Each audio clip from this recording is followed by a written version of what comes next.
The button said go live, so I just had to press it.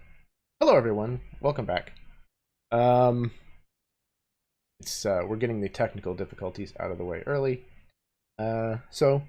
We're back here with episode 32 of Evermore le Masquerade. We're deep in the bowels of the vampire's castle. I'm going to give all of the usual warnings that I give in the beginning of all of my games, and that is, if foul language and mature subject matter are a problem for you, then this is not a great game for you to watch. In particular, this game. While we will never ever have explicit sex featured in the game, we're going to get about as close as we can. That is a part of the Gerdessi culture where this game is set. So it is a feature, not a bug. Before we get started, though, I'm going to pass things over to my players so that they can introduce themselves, tell you what they may have going on online. Then we can go ahead and get started. We should have our fifth player joining us here momentarily, but we're going to go ahead and get the ball rolling. So, to start us off, Kenya. I was ready for you this time, but still completely unprepared. Hi, I'm Kenya. On the interwebs, I'm Acer Sin, and I play Vera, the once thought to be human, but now known to be changeling, Bardic. Looks like she might be dabbling in some Warlock stuff. I mean, who makes deals with weird creatures chained inside books? Not me.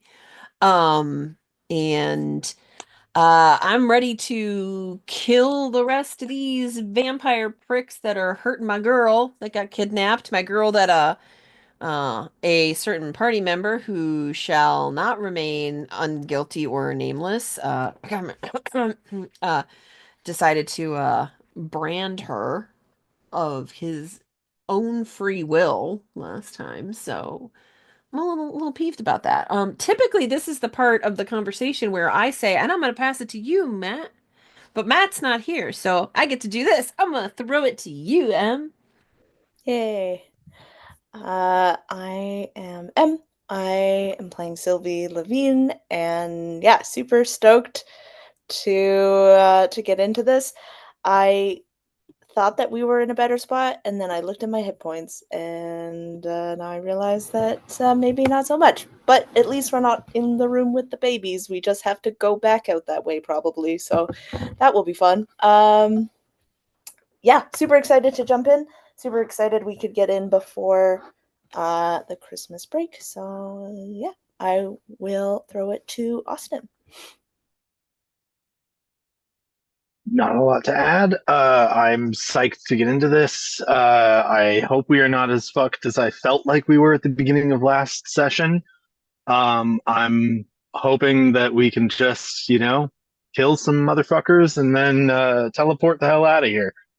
I will be sad to be leaving that magical cart behind if we do that. But other than that, let's slaughter some vampires. And I will pass it up to Karen. Hello, everyone. I'm Karen, also known as Myth and Gears. I have no idea what Kinyo's talking about over there, with the character and the branding and stuff. Don't know anything about that at all. I do love all the positivity, all the positive thoughts of the other players and our situation. It's good to see that. I'm glad, and hopefully, um, they're not too disappointed when they find out the reality. But I'm so very looking forward to getting back into this. Okay, yeah, bye. It's your turn, Jeremy. Take it. Thank you very much. You have little faith. The situation's a little dire. I'm not gonna lie. Um, you came to kick the hornet's nest, and you have found out that there's hornets inside. Speaking of hornets inside, it looks like Matt is joining us, so we're gonna work on getting him included in the overlay. See here. Actually, let's just we'll go ahead and switch over to the battle overlay, anyways. Then, hey, there he is. Perfect. Can you hear us, Matt? I can, yes. I'm just coming to you Okay. live from the impenetrable void here. Trying to get my camera settings. We were talking about being deep in the bowels of the castle, so Something about explains why it's so penetrating and dark. coming from and yada yada. Do do do do. Penetrating the bowels. Mm-hmm. Speaking of which, we are mid-initiative. Vera just went at the top of the new round, which means that we have all three of the groups of the baddies that get to go next.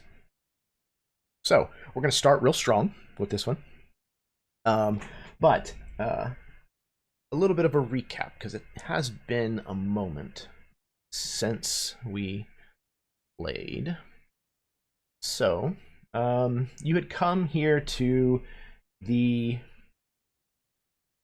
mountains to the northwest of Manchalona, and very, very quickly left the warmth and sunshine of the Gerdessi wine country behind you as you headed deeper into the mountains, and things became gloomier and gloomier. Eventually, you found your way into the castle that belongs to the Padre Primero, called Castille de Borjido. And this place is strange. Its architecture is old. The artwork that you have come across is kind of eclectic. It seems to have been gathered over a long period of time and from all over the different cultures of the world. And yes, I need to fix Austin's window. You made your way wisely, maybe, with the help of some magic, deeper and deeper into the castle in the sublevels, trying to find your way as fast as you could to the women who had been abducted, the ones that you came here to rescue.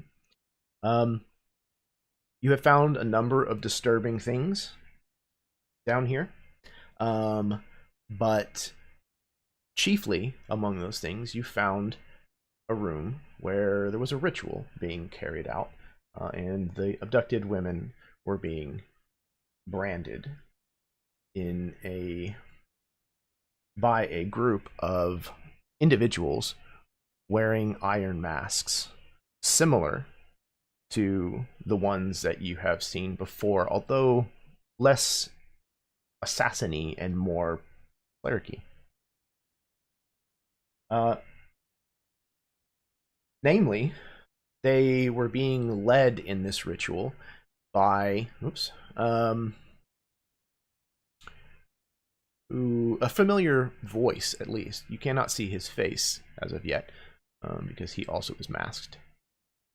But he is going to be who is going first. So let me get Austin situated here.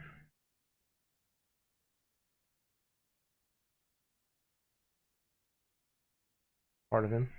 Oh. Hang tight, Austin. Don't get seasick. Alright. There we go. Okay. Everybody sees the map okay. Everybody's got control of who they should have control of. Excellent. Okay. So, he is currently restrained. What does that mean as far as what he has at his availability? Let's take a look. Take a look. Restrained means a creature's speed becomes 0 and it can't benefit from any bonus to its speed.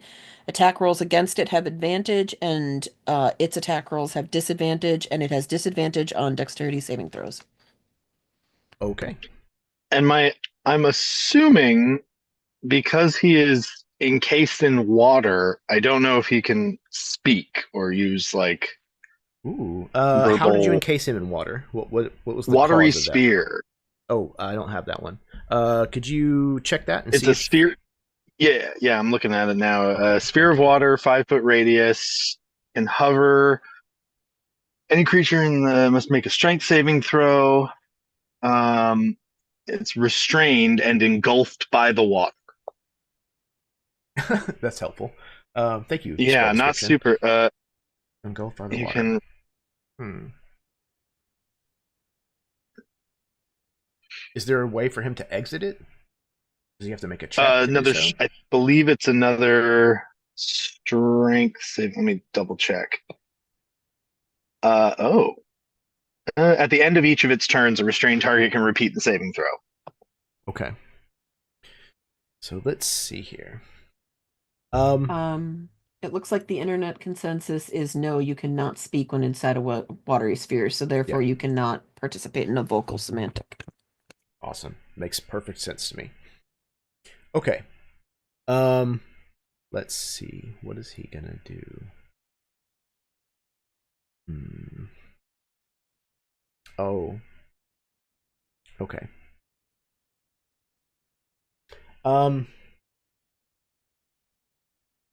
You watch his form like dissipate, and you can see like swirls of almost looks like super aerated water. Just like mist, vapor kind of inside of this watery sphere that slowly starts to rise in the water towards the top of the sphere.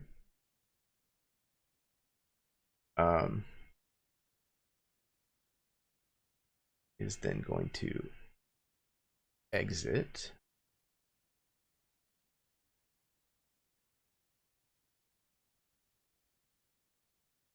And then is going to reconstitute himself.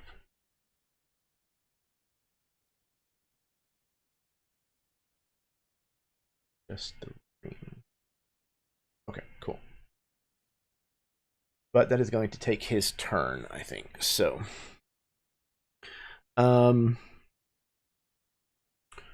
clerics in the room.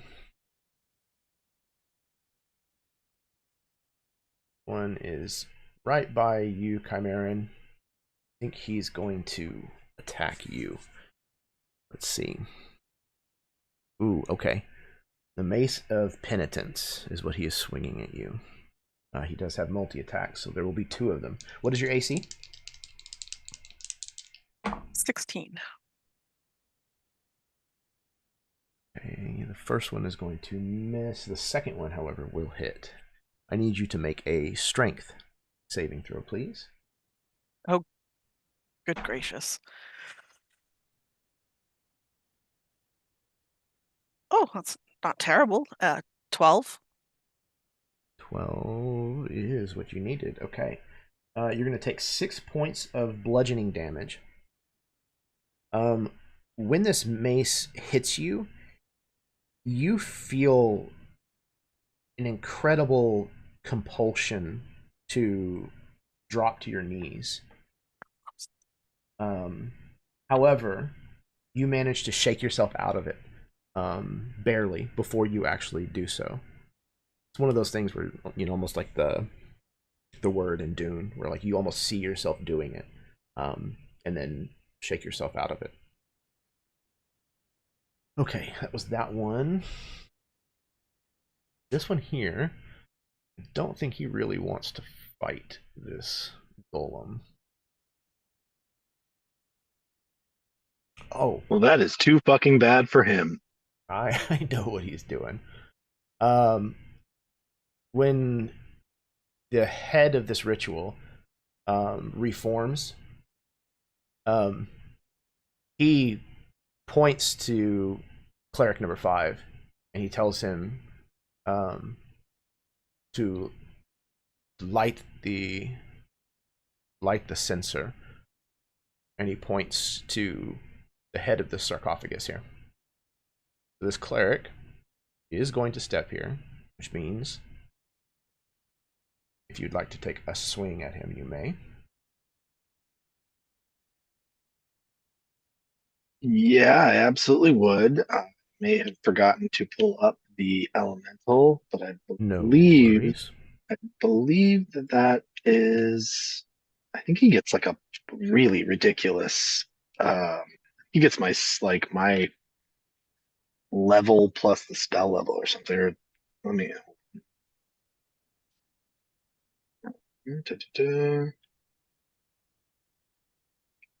There we go. And his attack is, oh great, not listed on this version. Let's find the other one. There we go.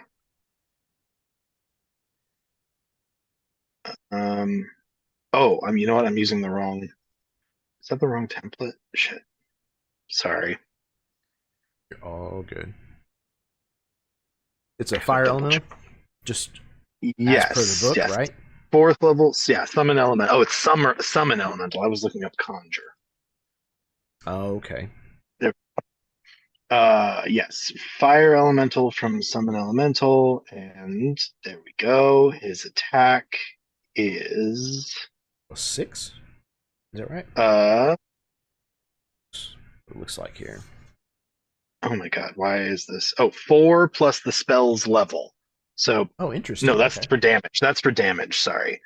His actual Jesus Christ, why am I having so much trouble reading this? It's because it's tiny on my screen. This is unprofessional, guys. I'm sorry. Okay. Did you It's a damn spell good it thing out we're this not professionals. stream? Yeah. There we go. My spell attack modifier. Does that count my equipment? What do you mean? Do you have like an equipment that bolsters your? Yeah, I have that staff. I have that blood staff, which is like a +2. I mean, Mhm. you're Well, okay. Then that would make it a 21 to hit. okay. Yeah, we'll absolutely hit. And for damage, he does a not inconsiderable amount. I want to say it's 2d10, 1d10. Ooh. But he has, normally 2 attacks, but this is an opportunity attack. Okay. It's number 5. Get your shit together, Austin. Holy crap, and now my dice popped out of my tower. Okay. 9 points of fire damage. 9. That's D&D Oh, After no, wait. Dark. No, I'm sorry. 13. 13. 13 points. Okay. Your elemental wallops this guy on the back as he kind of staggers forward to follow the commands of his liege. Though that was a significant blow, he is still standing, and he does light the censer that is sitting there. This censer is a interesting looking device. Doesn't look like an average normal sensor. There are 2 marble figures that kind of sit on either side of this bronze sphere, and you can see that the robes that they're kind of dressed in or carved with extend downwards to form the base of this censer. The chains that attach their shackles from their hands connect to a decorative ring, which this implement may be swung by. Just currently standing, and there is a thick red smoke that is beginning to pour out of it after he lights it. When he lights it, everybody in the room needs to make charisma saving throws, please.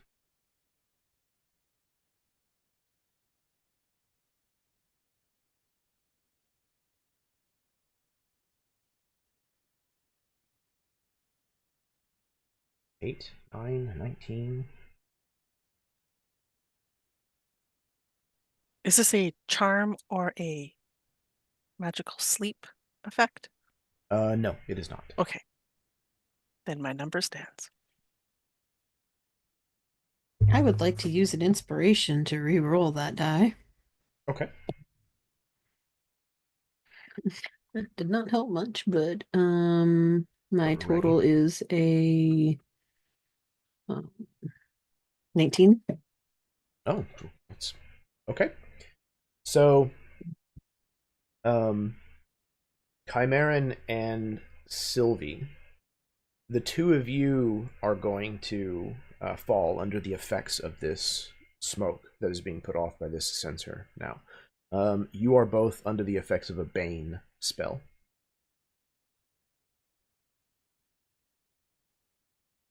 And again, just as clarification, this sensor is set right here, kind of at the where the cross would happen on this sarcophagus. Okay. It is both of the clerics. The mothers right now don't have anything to do because somebody left them all alone. So we're gonna move right past them with Sylvia's turn.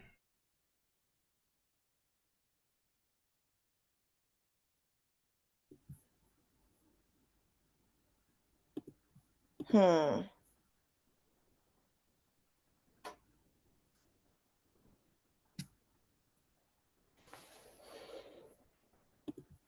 Okay. Sylvie wants to target the Iron Mask 5 and this with a shatter, but I don't know if I will get either Guillaume or the elemental. 10-foot radius is... As nice as it would be to keep the elemental for the fight, if you need to do some damage to him, it's okay. I think I can do it. Let me move this. Oh, yeah. Yeah. I should be able to get just them two in without getting anyone. So I will do that. Okay. So, sorry. Dex. Is that a Dex save? Constitution. Constitution. Okay. Yes.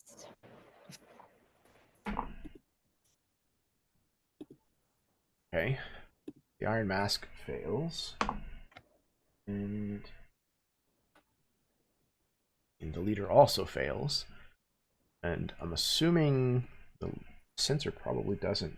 Well, it is magical, so let's see. It's good.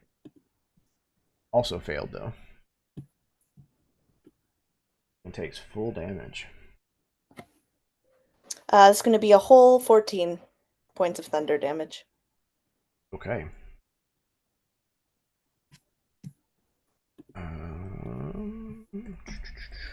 14 points. Yes, and I think that's all she can do for now. That was number 5. So he's still alive, but not looking great. The sensor kind of like crumples a little, like the bronze sphere, from the weight of your spell, and you can see like some cracks, like some hairline cracks through the marble statues that kind of hold this. It is definitely damaged. Okay. One thing I did forget to mention is you could see that when Dudemar reformed outside of the watery sphere, that some of his wounds had healed, by the way. Okay, that was Sylvie. Chimeran, it is your turn.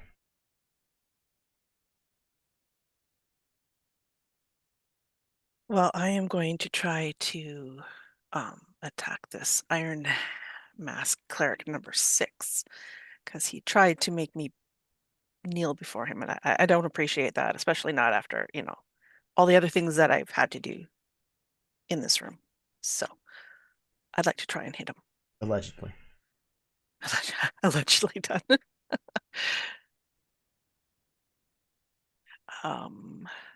Okay, so it is a 22 minus 4, so 18. 18 is still enough to hit him.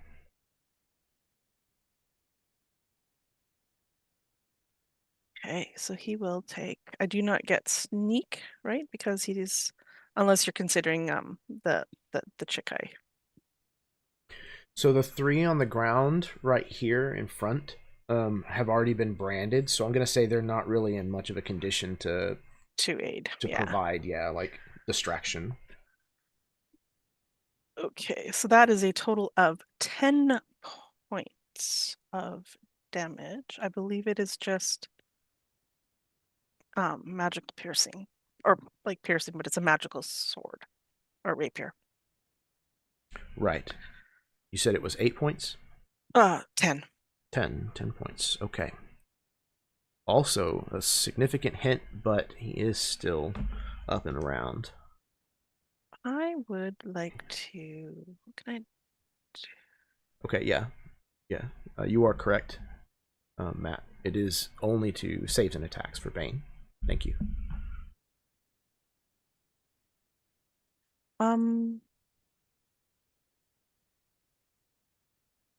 Yeah, no, I was going to move. I think I'm going to stay right where I'm at. I don't want him to go help his buddy, so I will stay there. Keep him pinned. And good. All right. After Chimeran, it is Lox's turn. I forgot I got a turn. I'm just sitting here like, man, this is awesome. This is really exciting. Oh, I forgot I could do things. So as a bonus action, I'm going to let I'm going to tell Lox how to. I'm basically going to help him. I'm going to aid him in attacking a creature. Okay. I'm going to aid him in attacking the big bad dude because I'm going to tell him what I see from my angle of where he is. Maybe when he's incorporating again, there's some sort of spot he's missed, and he's a little bit vulnerable there. And I'm going to tell Lox that, so you have the help advantage when you can attack him. So Lox, now you may take your turn. Wonderful, thank you. So I am just going to, let me figure out which of my tabs here is actually the real owlbear and not an incredible simulation. Okay. So I'm just going to shoot forward there about 10 feet and take both of my attacks against Big Boss here. Here you go. Here's rapier attack number 1. Oh, 19 on the die for 28 on the first attack. I'm assuming that hits. It's definitely going to hit. Okay, cool. And then I'm going to go ahead and roll the second attack as well. 12 on the die, 21 total on that second one. Both will hit. Okay, great. Here comes 2 sets of damages. Ooh, first one is only 8. That's with my magic rapier, if that matters. And oh my god, I just rolled double 1s damage. Another 8 damage. Oh, I could have done so much more damage. Okay, that's 8 all right. More? Yeah, so just 16 total for the turn. And then let me just make sure there's not anything else I wanted to do. Oh, yes, there is. I'm going to use my second wind. It's a bonus action to regain D10 plus 9 of and roll that now. I'm getting 6 on the die plus 9 is 15. I'm getting 15 HP back. Nice. It's not too shabby. What does it look like as Lox kind of finds his second wind? So I had advantage on at least one of those attacks, didn't I? I didn't roll with advantage. I should probably make sure I didn't get a crit, right? Right? Yeah, absolutely. Okay. I'll just make sure. No, it was infinitely worse. Okay, cool. So Chimeran has kind of clued Locks into a potential weak spot in this guy's armor, and Locks just sort of like stalks forward. He's not running, he's not rushing, he's like very carefully assessing this situation. He has like a duelist mindset about it. And so I sort of stalk forward, find that weak spot, and do two quick sort of jabs right into the weak spot, just sort of like, and so not doing a ton of damage, but sort of catching this guy off guard. And I imagine he might even sort of stumble sideways a little bit. And as Locks kind of comes up, he does like a sort of cracks his neck and rolls his shoulders and is just like feeling a little bit more vigor. He can see now that there are fewer enemies than there are allies at this point, and there's actually sort of a light at the end of this tunnel for him. So he's fighting with renewed purpose now. This figure regards you with this metallic gaze, and you hear like hiss from behind it, and he is going to take one of his legendary actions to move up to his speed without invoking opportunity attacks. 5, 10.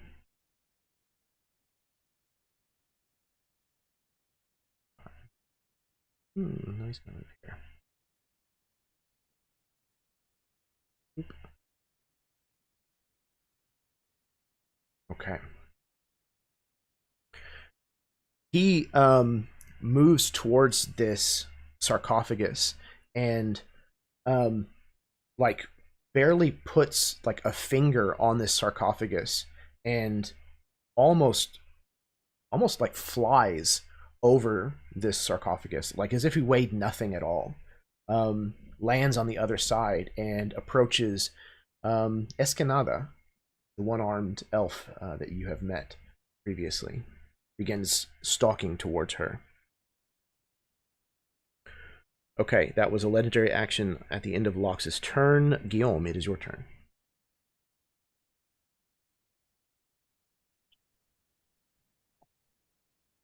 He stepped out of the watery sphere here. Yes. So this is not necessarily great. Who's the green person? Sorry, Austin, I'm losing your audio. You came in. Hello. Oh, there you go. Much better. Well, it was.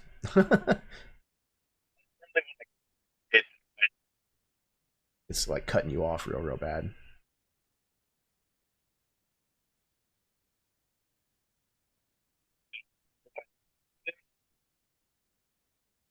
No.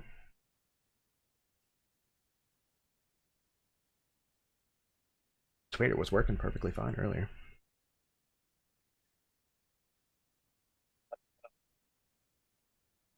My headphones. Oh. By talking to my hands. Back. What's It weird works. is when It you kinda comes covered and your goes. ears, it sounded like it was working okay. Like I think he touched them. when you touch, maybe it was the touching them. Oh, that would be great if you would have to touch him like Uhura. Like when he's talking. You have to That'd be say great. over when you're done, though. So. Oh no.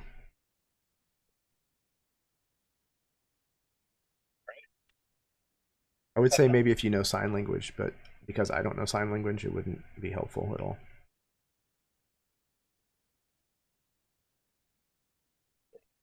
Mime it.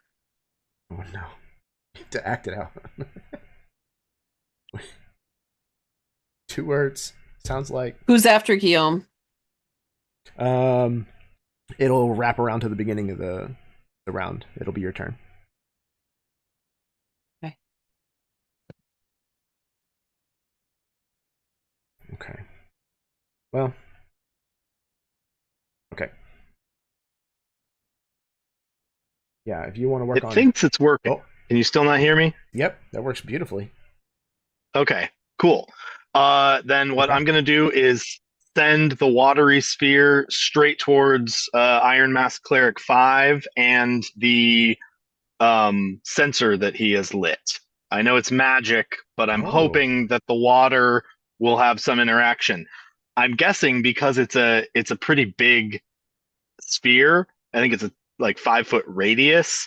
It's probably gonna grab one or both of these ladies in the process. Like they'll have to make the saves as well because it's anybody it passes through, and it can only move in a straight line. So I'm just Okay. gonna go, Yeah. yeah, basically So straight it'll- through to that guy. Yeah, this elf But it can here. hold all of them. Okay. So All right. So what kind of a save is it again? Dex? strength saving throw, Strength I saving throw. believe. Oh, okay. And it is a scroll, but I didn't find a spell save associated with it. So Oh, I'm it's doing it again. my save. Your mic's cutting back down now. It clicked. That was stupid. Because Yeah. I just can't use my computer and my headphones. Cool. It's really weird. She rolled a 1, so it absolutely like picks her up. She's, again, kind of distraught, laying branded on the floor, and all of a sudden she's, pulled up into this like tumultuous like sphere of water that kind of rolls past her. The cleric also fails miserably. Censor also fails. So all three of them are now caught up in this watery sphere. So we'll say for the time being, at least, that the bane that was on Chimeran and Sylvie is suppressed. Okay. Vera. Oh wait, Guillaume, your elemental. I think he is going to. Can you hear me? Yep. Okay, he's gonna sneak around. I just gotta be careful about clicking. Um, he's gonna just run basically straight towards the pasta and just try to Okay. wail on him as much as possible. All Because right. I'm assuming that the watery sphere wouldn't react well to a fire elemental, Probably not. and I grab the cleric, so I will do that. Um, basically, just All right. and then that's going to be I think he has 2 attacks. It's going to be a 20 and a 20. Wow, this guy really likes 11. Okay. Yeah, both of those will hit. 13 points of damage and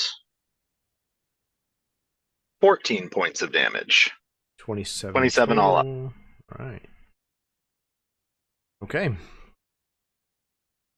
This thing wails on him, and he is definitely feeling unappreciated. But he's still in this. So that was Guillaume's.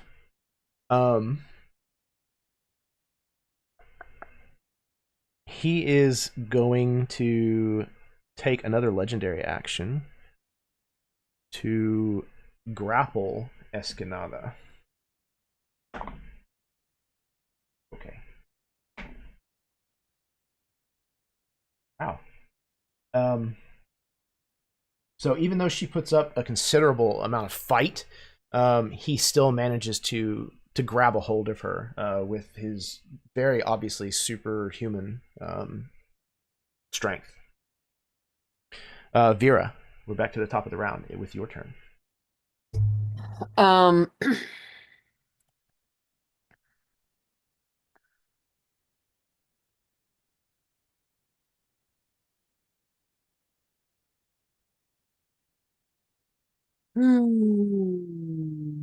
okay, Vera is going to.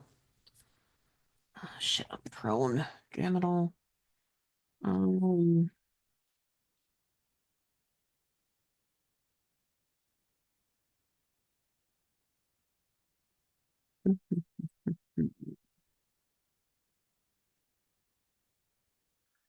okay. God, God, that changed everything now that he grabbed her. Sorry. I had a plan and then he grabbed her and I was like, never mind. The plan is gone.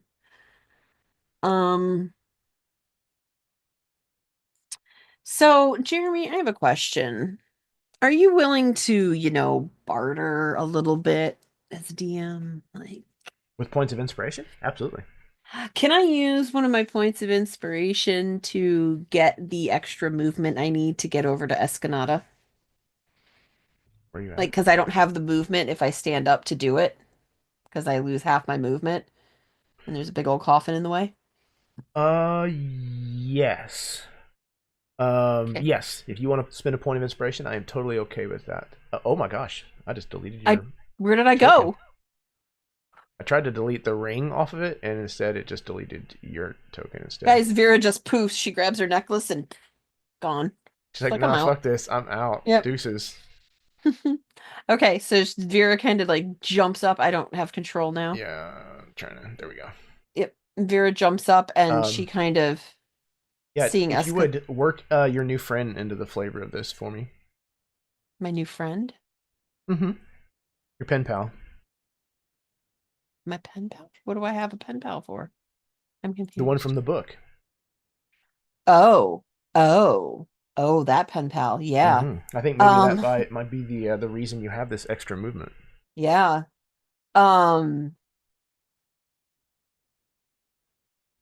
Okay. So,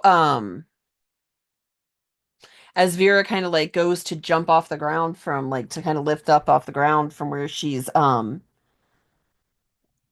on the floor, there's this weird kind of ringing sound that kind of comes out over the room, and anyone that's paying attention can hear that it sounds like almost like chains falling to the ground.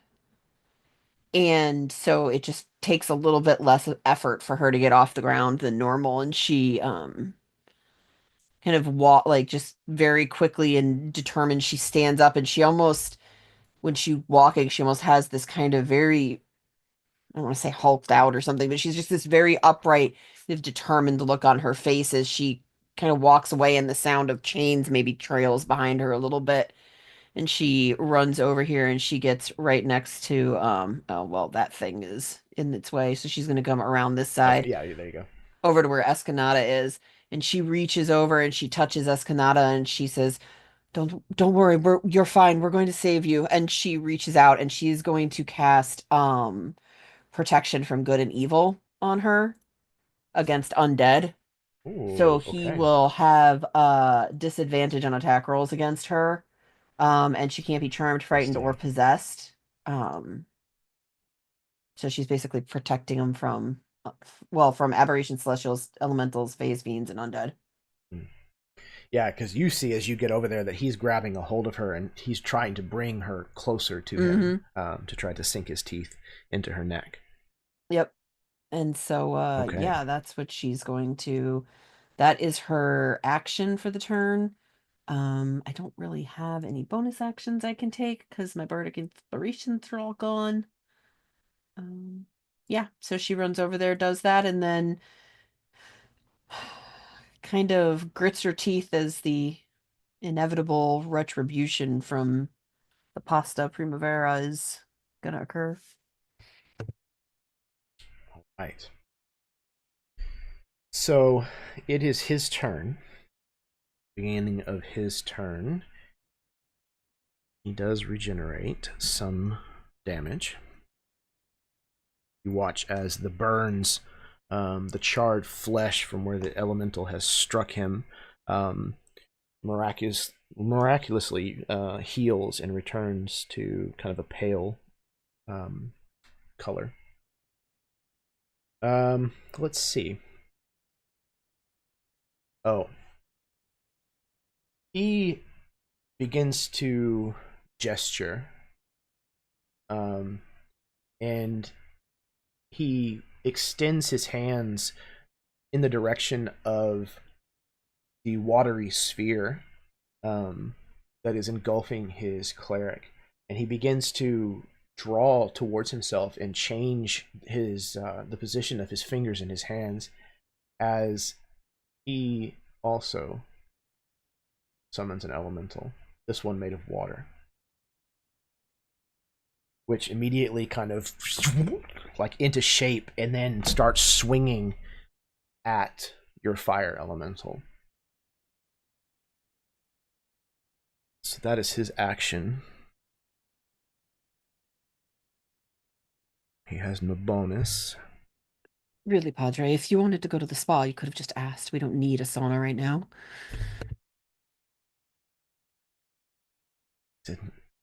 Some of us bring friends to a fight. Others force their friends to fight.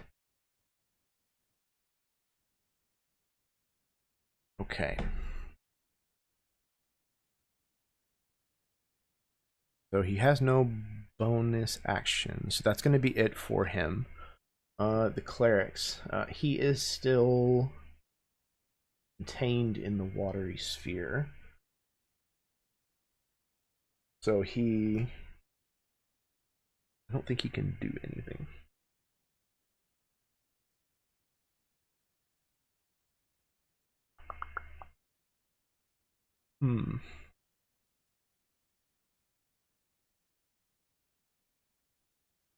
Let me see real quick.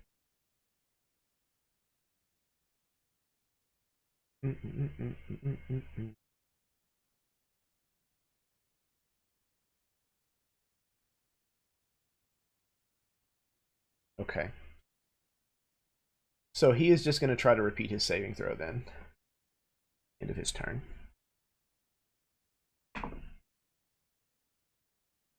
And failed again. So he is still inside of this sphere. Number 6 here on Chimeran is going to continue to try to hit you. Let's see, what does he want to do? Oh, actually, instead of hitting you, he also moves his hands, and as he does so, you see what looks almost like ghosts like come up out of the floor and out of the walls and begin to like swarm in a circle around him as he casts spiritual guardians. So I need Chimeran to make a saving throw, and I think the elf that's next to you is going to as well. Spirit Guardian. Spirit Guardians are 15 in each direction. It's huge. Yeah, 15-foot radius. Mm-hmm. That goes with you, and you need to make a wisdom saving throw.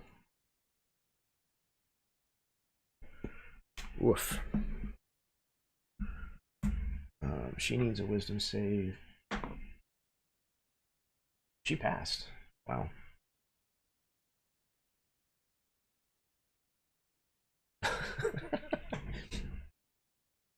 What'd you get, Cameron? Okay, so first of all, you said the Bane is temporarily suppressed. Is that It correct? is, yes. Mm-hmm. Okay.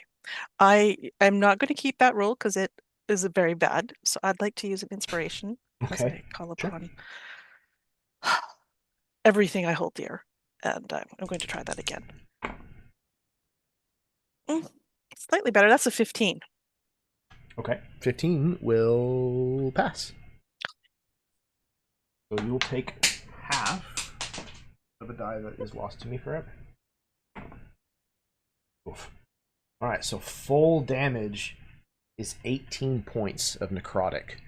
So you're going to take 9 points of necrotic. You watch as this woman beside you withers, gasps for air, and then dies. You literally watch her emaciate and shrivel and atrophy, and then she and then just collapses to the ground.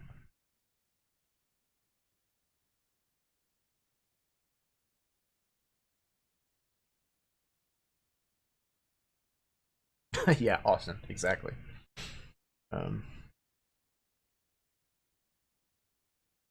He is then going to 10. He's gonna move deeper into the room to spread this joy as these ghosts continue to swirl around him. 15-foot radius. I need a Stoico.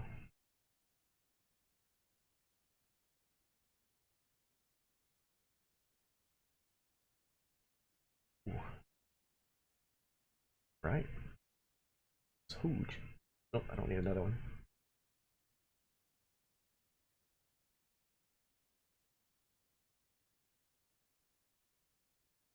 How do I grab just the screen of that on the right position? But okay, so I think that means she's also going to have to make the save as well as Box. Guillaume, I think. Yep. And Sylvie. No water elemental as well. Oh my god, her also. And the fire elemental. Good grief. Okay.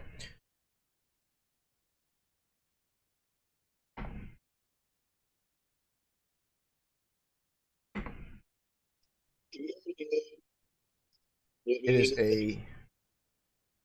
is a wisdom saving throw. Hey, what did you roll to make it? Sorry, Austin, you're kind of tinny again. Wisdom is correct.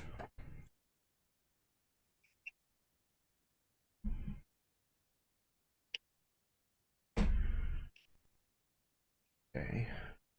Locke's got a 13.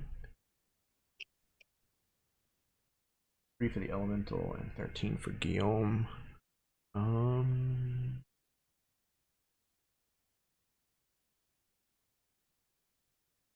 Okay, so Guillaume is fine. Locke's is fine.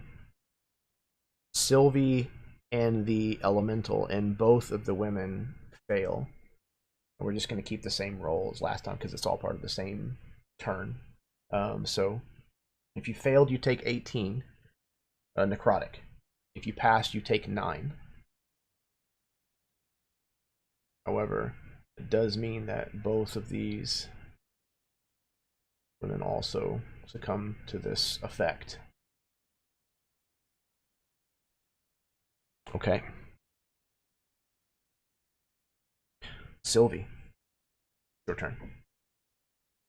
Yeah, as this necrotic damage streaks across Sylvie, she crumples to the ground. So this will be a death saving throw. She got a 5, which is a fail. I don't think you have to roll just yet. I think it just once it becomes your turn. Unless you Isn't were it not already my down. Yeah, she was down. For the You were down necrotic. No, the necrotic is what put you down, though? Yeah. Yeah, so you don't have to roll yet. Oh, okay. It's just, Sorry, if you take damage again, or it becomes your turn, then if you take damage, it counts as a failure. Once it becomes your turn again, then you have to make a roll. Okay. Okay. Sylvie, still kind of on the stairs, recovering from the encounter that she had out in the crypt with the mothers of Amigazada, has now fallen still to this life-draining effect of these spirit guardians that are swarming around this cleric. Okay, Sylvie, it is your turn. So now you can roll. Yeah. Okay. That's still a 5. Rolled the save. Okay. All right. So yes, this is not going well. Chimeran, it is your turn.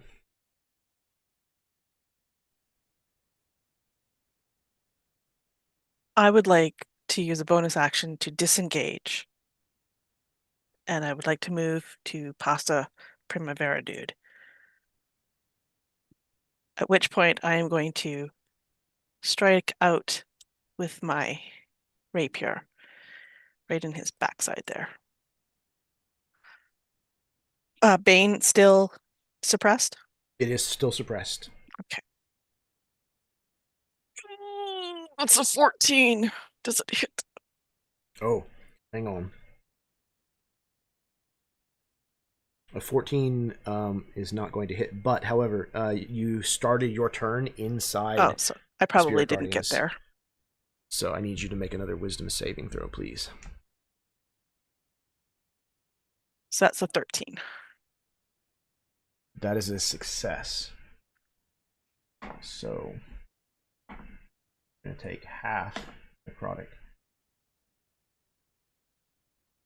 Full damage is 19. So that means that you will take 9 points of necrotic. So let's rephrase this.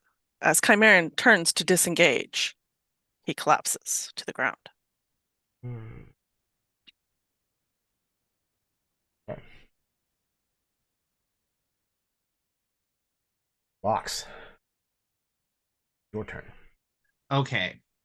I am going to use my last spell slot, second level spell slot here to Misty Step.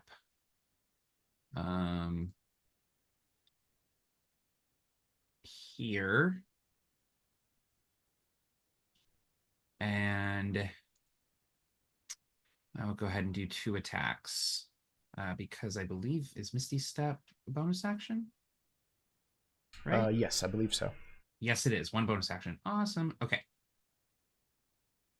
Here's attack number 1. Is only 11. And attack number 2 is 26. That is going to hit. Okay. Don't you have advantage? Do Because I? of the elemental that's right next to him? I don't think I would get an advantage from that. Flanking? Yeah. We flank? Yeah. Oh. We Do we flanking? I don't know. Damn it, wrong game. Okay. They flank I don't now? remember. They flank say, now. I didn't have the flank toggle set in my brain if we're using that, so I'm sorry, I always forget that No, we it's don't okay. flank in this game. it's all good. I'm not necessarily 13. against it. It's just if it applies for the That's what I was gonna characters, say. Yeah, I don't want to get my ass flanked here. So that's 13 damage on that second attack. Jeremy. Okay. 13. And that was my action. That was my bonus action. I definitely don't want to move. I want to stay here. Okay. Yep, that'll be it. Okay.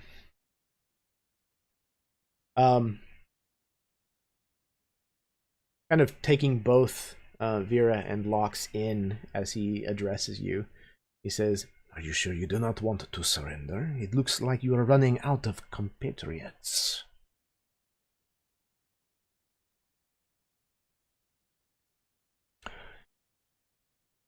He is going to use one of his legendary actions to bite a grappled creature. He is going to bite Esquinada. Does he have to roll an attack for that? He does, at disadvantage, because you have blessed her.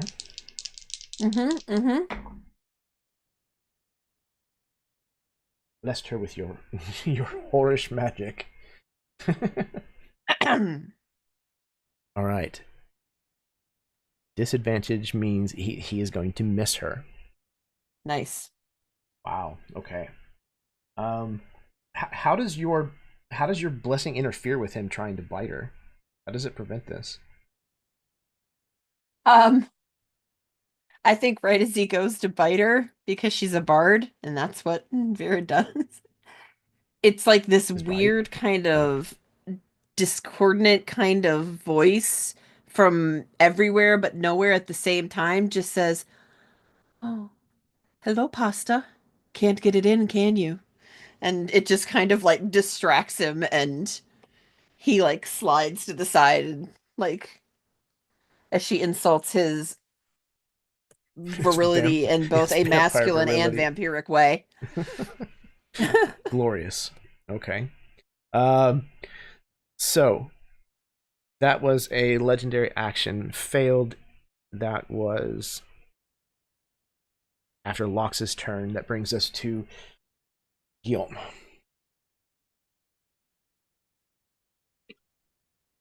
Okay. Uh. Hmm. Damn it. Okay. As badly as I want to keep ramming this watery sphere into people, I feel like I should instead run over to Sylvie. Oh, do I have to roll again for the Spirit Guardians? Oh yes, at the start of your turn. Yep.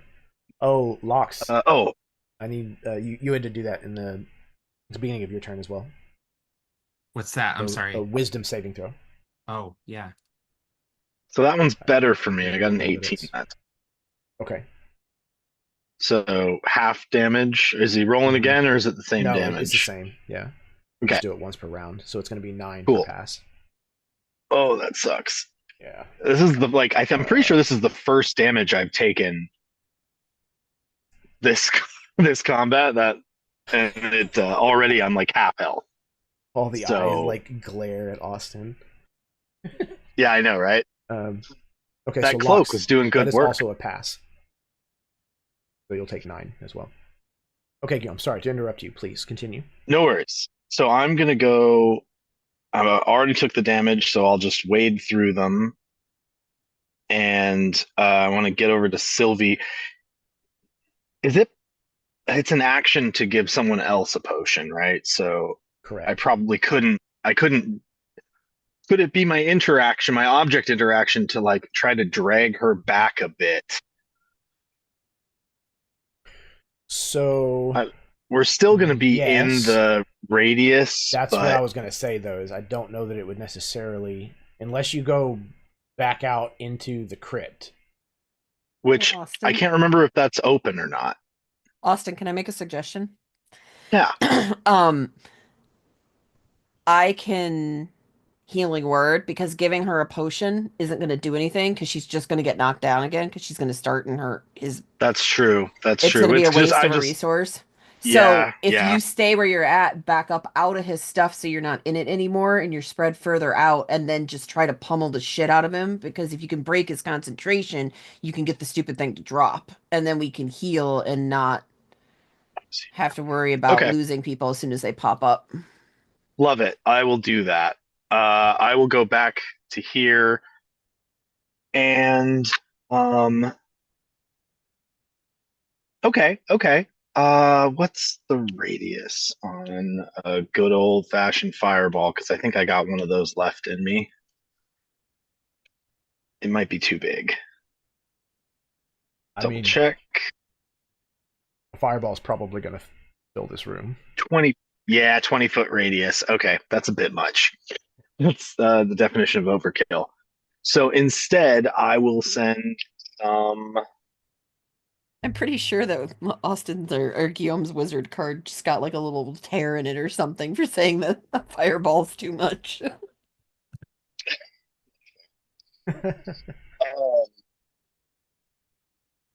There's definitely a moment he was going to do it, though. Your mic cut out again. I don't know why it's doing that, man. But it's like it's fine when you start talking and then shits the bed for some reason. Scrolls fire at your wizard level. Oh, I don't know.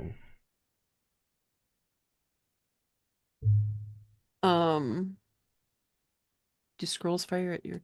You mean They like max? fire at the level of the spell. So like if the scroll Okay, yeah, isn't the default. designated as like this is a level 7 fireball, it's gonna just naturally be at a level 3, whatever the base level is Yeah, that makes sense.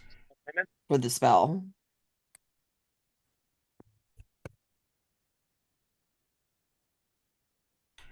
Oh, cantrips. Ooh, that's an interesting question. I'm gonna say yes. Like that seems like a reasonable perk for a wizard to have. It's like, they read a cantrip from a scroll and it does their normal maximum. They know how to soup up, the casting of it because of the way that it's written or something.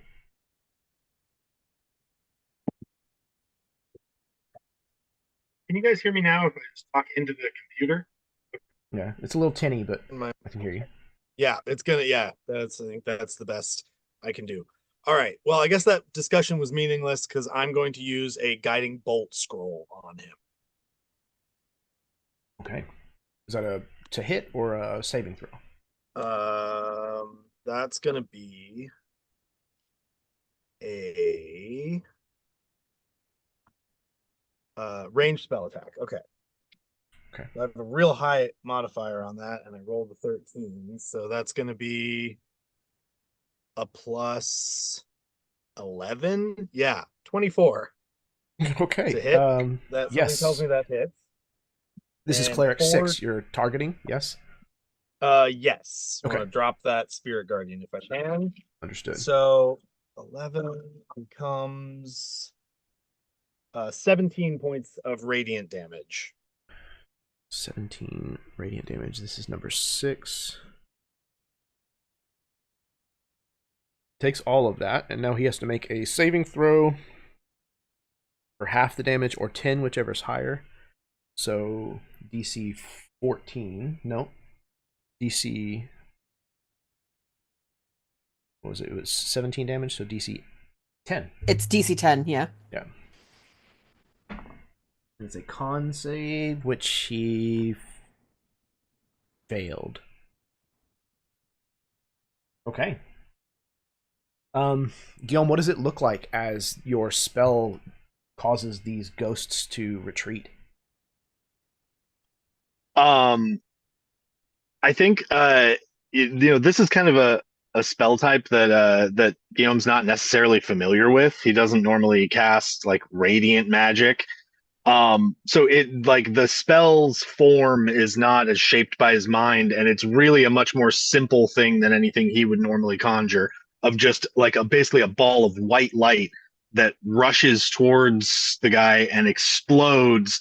And it's almost as if the ghosts that are surrounding him are all just shadows.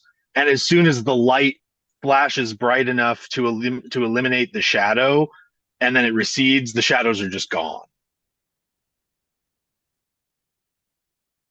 Fantastic. Absolutely.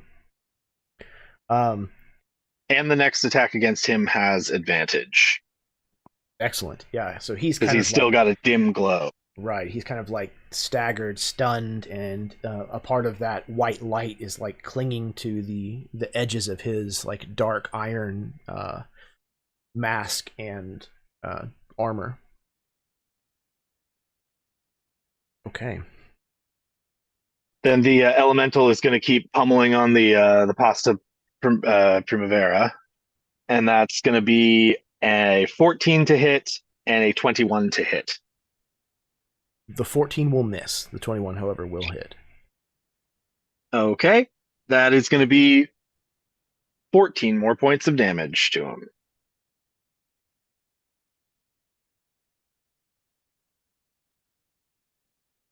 Okay. Again, taking these beatings and hissing from behind the mask. Guillaume, at the end of your turn, he once again is going to use a legendary action to move without invoking attacks of opportunity. I'm gonna go real quick. I totally forgot to roll concentration for the elemental, actually. So before you apply that damage, let me just do a quick roll, because I did get hit. I think that one of them was, I got 18 and 9 points, so I need to roll what, a 9 or better, and 10. A 10, so I need to roll a 10 on both. Okay. Mm-hmm. The 10, oh yeah, okay. Nat 20. And, uh-oh. It's a Constitution save? Correct. Oh no. Ruh-roh. Do I have an inspiration? I do not. All All right. Well, that damage You- did not happen because the elemental is gone. You don't have I rolled a combat caster, 9. do you? Okay. I don't think I took that. No, I took actor because I was more into the intrigue and mimicry. Understood. Okay. So he will not. Well, I don't know. Okay. Elemental gone. He is still going to use.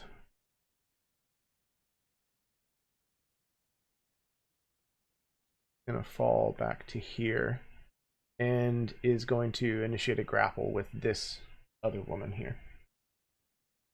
Let's see if he can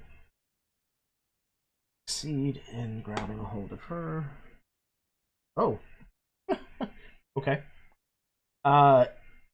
He tries to grab a hold of her, and she straight up just gouges an eye. She just jams a thumb straight through the eye hole in this mask, and he rears back. She rolled a 20 on her check, so she managed to fight him off for the time being. Okay, that is the end of the round. We're back to the top with Vera.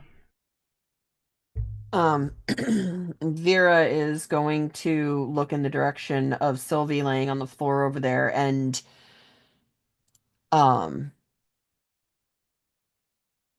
she's going to in Sylvie's direction, she's going to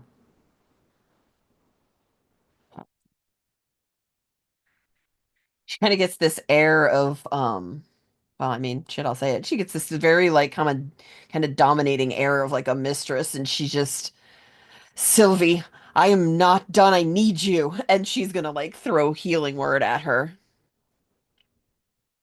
And she is going to heal her at 3rd level for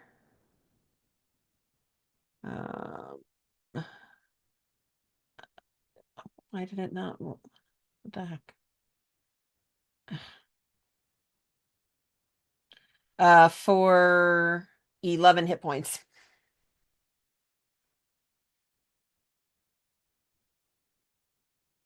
So that's her bonus action. And then she's going to immediately turn to the pasta, and she is going to Eldritch Blast him twice in the face as he's trying to like chase after the squiggly woman over there. Okay. Nat 20. All right. So that's 10 hurt. plus another d10. So 13 force damage. Okay. And then a 16 to hit. Yes, will hit. And that is another 4 damage.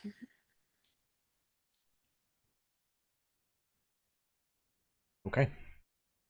He is hurting. In certain circles, you might even call him bloodied.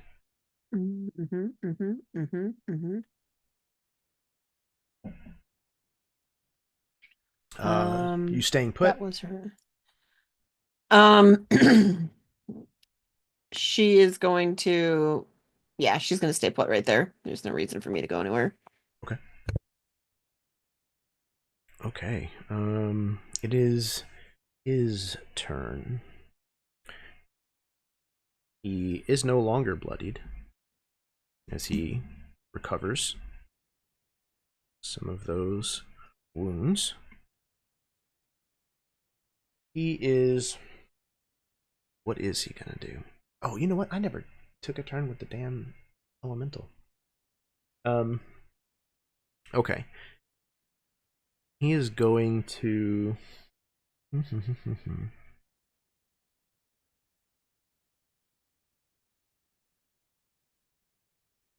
Oh, yes.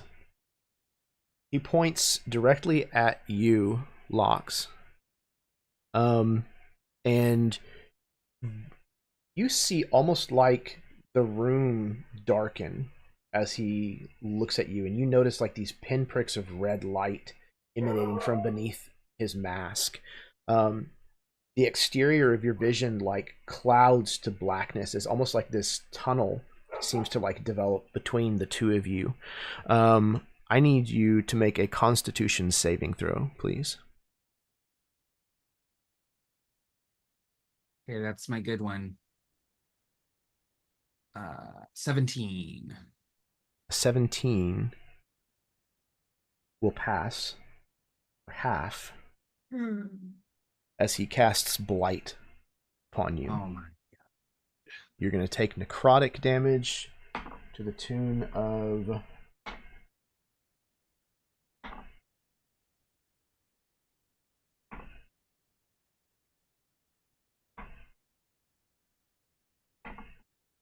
Jeremy, this is taking a long time. How many dice do you No, roll I right know. now? I only have one die. Hold on. Okay, okay. Okay. I only have one die and I've got to roll it 20 So- times. So Total necrotic of 33, which means that you will take 16 points of necrotic damage. Okay. Remember a little while ago when I said I was good on HP? That is no longer the case.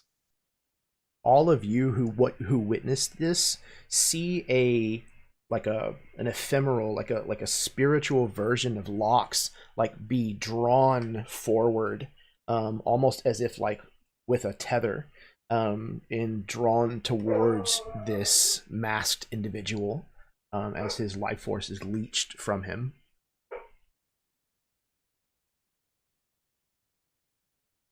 Okay. It is the cleric's turn. He lost his... Oh, no, wait. Before I do that, the elemental needs to go. Hey, Jeremy, I stepped up for a second. I have a question.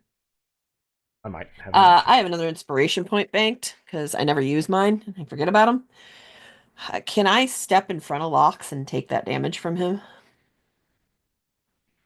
Or not, because it's a targeted spell. Which, if you want to say no, then that's fine. But I'm okay with it, but you'll have to make the saving throw again.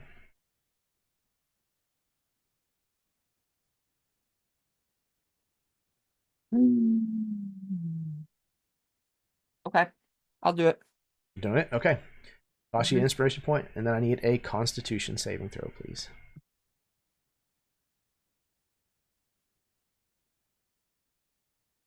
We're just not going to talk about that. Okay. I'm assuming I got a that 9. is okay. In How many that hit points case, was it? 33. Okay. She's going to do it. Okay. In that case, the ephemeral version that you see pulled is in fact Vera's form. So do I not Not take that damage then? Locks. Vera You do tanked all not. of it for me? Correct. Oh my god. Are you okay, Vera? That's a lot of damage. I hurt. Don't worry about Vera. Yeah. Okay. You're the DPS, man. All right. You gotta go kill a bitch. You kind of look over and say, "Are you okay, Vera?" And she just fucking kill him. Locke says, I'm trying. Like, spits a tooth on the floor. This elemental is going to come visit you, Guillaume. Hey. Like to invite friends to the party. This one's going to come play with you. What is your armor class, sir? 15, but I think we are at a new oh wait, have I taken damage since my last turn? Yeah, I guess I did. Never mind. Yeah, 15. Okay.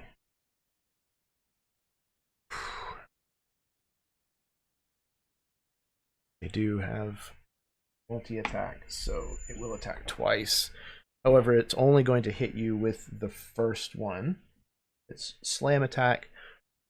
You're going to take bludgeoning damage to the tune of 14 points.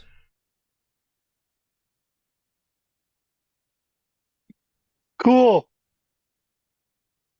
Hey, remember how I hadn't been hit? I've been hit a lot now. You've been hit twice. I'm a wizard. That's a lot. Yeah, speaking of cool, when this water splashes you, Guillaume, it is rather frigid, almost like stepping into like one of the canals in the city during the winter. It is very brisk. Okay. It is the cleric's turn. Cleric 6, who is not doing super well. Actually, they're about the same. Neither one of them is doing super well. Is going to try his best once again to swing at you, Chimeran, with his Mace of Penitence. What is your AC again? He automatically hits. He automatically hits. Oh, are you down? Mm-hmm. Okay. I'm not that cruel. I'm not going to do that. They're going to help out their master here. Locks. What is your AC? My AC right now is 17. 17. And I got 2 shields in the holster if I need them. Okay, you've got 1 potential hit coming through. Okay. I will use shield for that. Okay, so it makes it into a what again? 22. 22. Okay, so that'll turn that into a miss. Cool. And that's I believe that's until the start of my next turn. Is my AC is now. Yes, 22. yeah, it persists. Cool. Awesome. Absolutely right. Shield is so cool. What does Lox's shield look like again? It's like a big feather. It's sort of like this prismatic, like purple, green, teal, sort of hard light feather that comes up as he brings up his arm. Oh yeah. This guy's mace just like clings into it. You can see like the head of his mace is comprised of like 4 like skulls facing like the cardinal directions, all kind of like cast out of like heavy iron. Okay. The other cleric is going to rush forward and attack Vera twice. Vera, what is your armor class? 15. Got 1 hit coming at you. I need you to make a strength saving throw, please.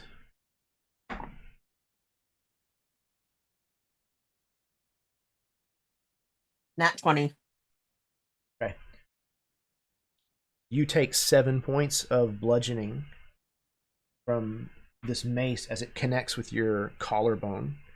And for a moment, you feel as if it's going to like basically force you down to the ground on your knees. But you felt pain before.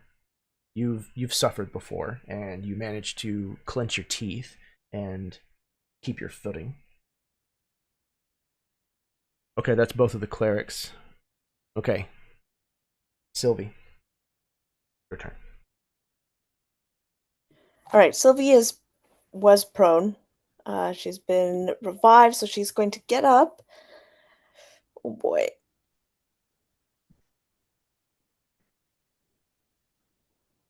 She's going to go forward a little bit. And I think she's going to release 2 of her lightning launchers at number 6. So the first it's a 12, which I don't believe hits. It will not. And a 27. That, however, will. Okay. So that one does 9 points of lightning damage. And you could describe what it looks like when you kill this guy. Nice. I imagine Sylvie is she's not doing well. She was healed by Vera, but she is kind of staggering up. I imagine she's using whatever this is on the edge here to hold herself steady as she's like It's like a pillar. bracing against it. And she reaches up her hand, this node at the end of her wrist, aims it towards this iron mask. And I imagine Sylvie is at risk of falling back down because of the ricochet that this this backfire that this lightning beam arcs across and hits this iron mask cleric, who just crumbles to the ground. You can still see the arcs of lightning kind of playing in between the body parts and the limbs as he kind of lays twitching on the ground. Yeah. There's also like some gold like inlay and filigree in several places in the room. So I almost imagine that there's like these like jumping wild arcs like off of him that like kind of zap off into this gold. Vera, as this thing drops next to her, she kind of looks over at Sylvie and she gives her a little wink and she just mouths the words, "Good girl."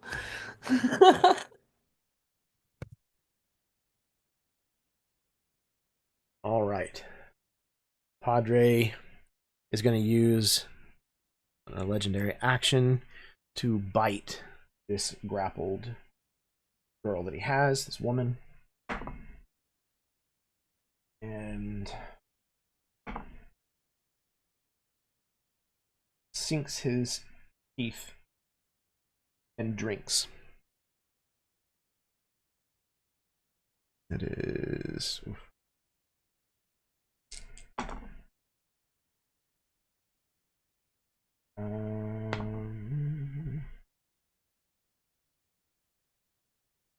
and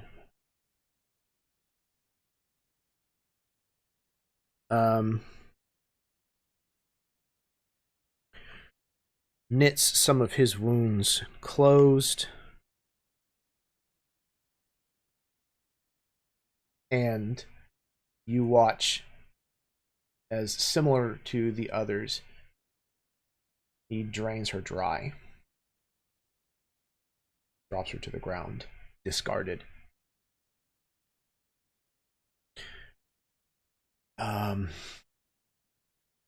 Okay. That was at the end of Sylvie's turn. Chimeran, it is your turn.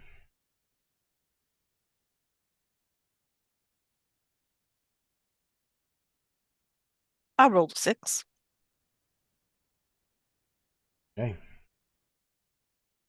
Is there anything that is going through Chimeran's unconscious mind and experience as you inch closer to death? Well, the last thing he saw before he fell himself was Sylvie falling. So I think at this moment he's having this vision of maybe them kind of walking towards each other in this some almost idyllic plane, if you will. Like it's a beautiful place. It's peaceful.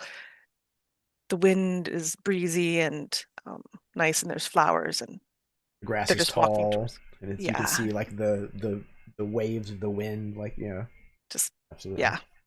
Ooh, we as an audience, what version of Chimeran do we see in this vision? Oh, you actually see sorry, Isabel. Okay. Yeah. In her full like noble robes and stuff, like as she would have been before she exiled herself, basically. Yeah. Okay. Locks, your turn. Okay. I am gonna see if I can maneuver around here without getting an opportunity attack. It's 5, 10, 15, 20, 25. Oh no. Like that? Is that okay, Jeremy, if I'm like running along the top of this coffin Yeah, altar absolutely. situation? You can, Miami Vice across the hood. Yeah, that's what I thing. was thinking as I would just sort of across it and then land all cool. And I'm gonna swing at this guy with my rapier. Come on. 17 on the first attack. That will hit. And a crit on the second. That's a nat 20, baby. Okay. That feels good. Okay. First attack, you said was a hit, yeah? Yes. Okay, cool. Ooh, max damage, 15 on that first attack. So that's the non-crit. 15. And then I'm gonna roll, add my modifier, and then add max damage on top of that, correct? Okay. Yeah. I did it. It is your roll plus your modifiers, and then your dice plus your modifiers. I am not shitting you. I just rolled max damage again. I just did max damage again. I've been sitting here just like so round mopey because I'm like, I usually do more damage, and it's all just built up to this moment.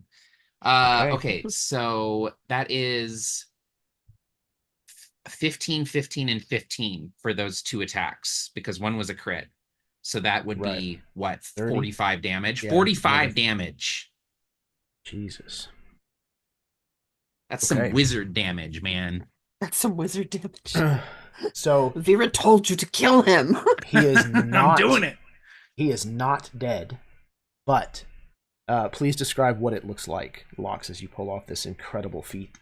So I think it's a Miami Vice across the top of this coffin, and as he's sort of coming off the top of the coffin, he just slices with the rapier and sort of like hews through, sort of like in between a couple ribs on this guy, just putting the rapier clean through as he comes off of the side of the coffin, and then is sort of ready to attack again. He's got the saber up, ready to defend himself from this guy. Right.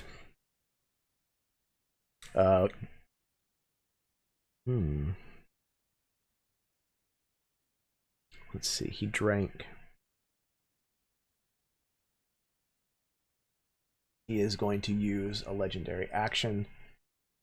2, 5. And go over here. And last, Capri Sun. All right. Guillaume, it is your turn. Oh, dang it. Both those last movements made this really tough. How tall is this room? It's decently tall. I would say probably at like the peak of the vaulted ceiling parts, it's probably 20 foot. I'm wondering if there's a point within sight 20 feet away from him, but not 20 feet away from other people. So I'm wondering if like straight up, but anything no, okay. I think it's probably going to get Escanada as well, at the very least. Yeah. Yeah, which like at this point, I don't know how much rescuing we're doing here, you know? But instead I will okay, so 5 so diagonal 5, trying to move that way. 10. Can I get through this little area without an opportunity attack, or is that going to be moving through his space? It kind of looks like it. Yeah, you can go like behind the pillar. It's fine. Okay, cool. Then so 5, 10, 15, 20. And then the water elemental probably swinging at you anyways, just for cinematic reasons, but colliding with the pillar or whatever. Okay, so now my question becomes, just do damage or try to like who's up next in the initiative? After Guillaume, we go back around to Vera. And Vera's not an attacker. Okay, I have haste, but I'm in a bad position in the initiative for it because I'd want to give it to Locks, but I'm right after him, so there's like a whole turn for me to get hit. I mean, Um, if you haste Vera, she does have Eldritch Blast, which while it's just a cantrip, it's still a decent one. well, I think technically haste is only the attack action. I don't know. Does it count for spell attacks too? I think it's just an extra action in general. It's not. I know that much. I No? know it's weird because it's an attack, but you can only do certain things with it. Here, I'll just read it. Gains a plus, so target speed is doubled, +2 bonus to AC, advantage on dex saves, and an additional action on each of its turn. That action can only be used to take the attack, one weapon attack only, dash, disengage, hide, or use an object action. So really, it's good for like melee, not much else. I will just go ahead and shoot a firebolt at the pasta because we just got to keep pounding damage in, and I think that's the best thing I can do at this level.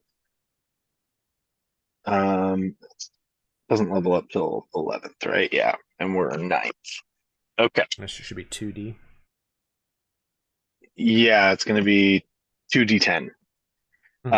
If an 18 hits. Yes, it does.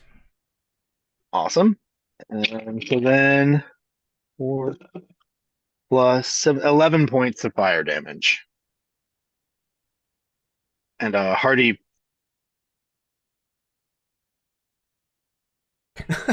Actually, I think Guillaume would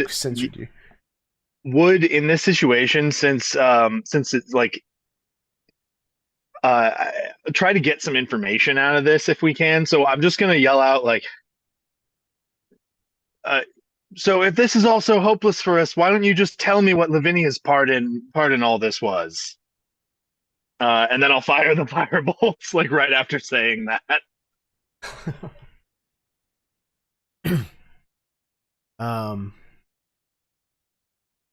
He doesn't answer. Surprising. Okay.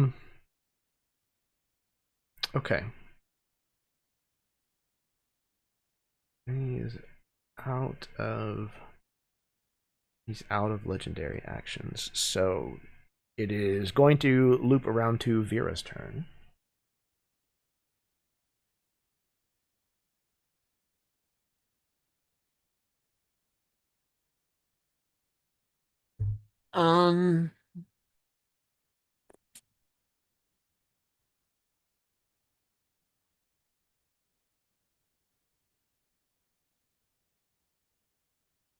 Vera will, well, first of all, bonus action, she'll drink a potion, because ow.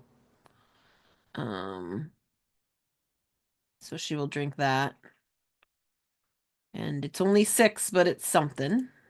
So she'll slam that real quick, like a shot at the bar at the Castille. And then she's going to... Fuck. Got this guy in my face. Can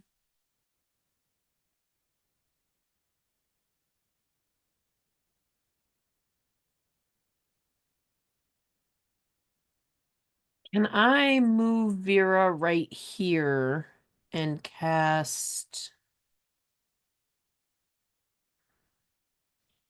Oh, okay, wait, hold on. Oh, I was thinking of a different spell. That's, I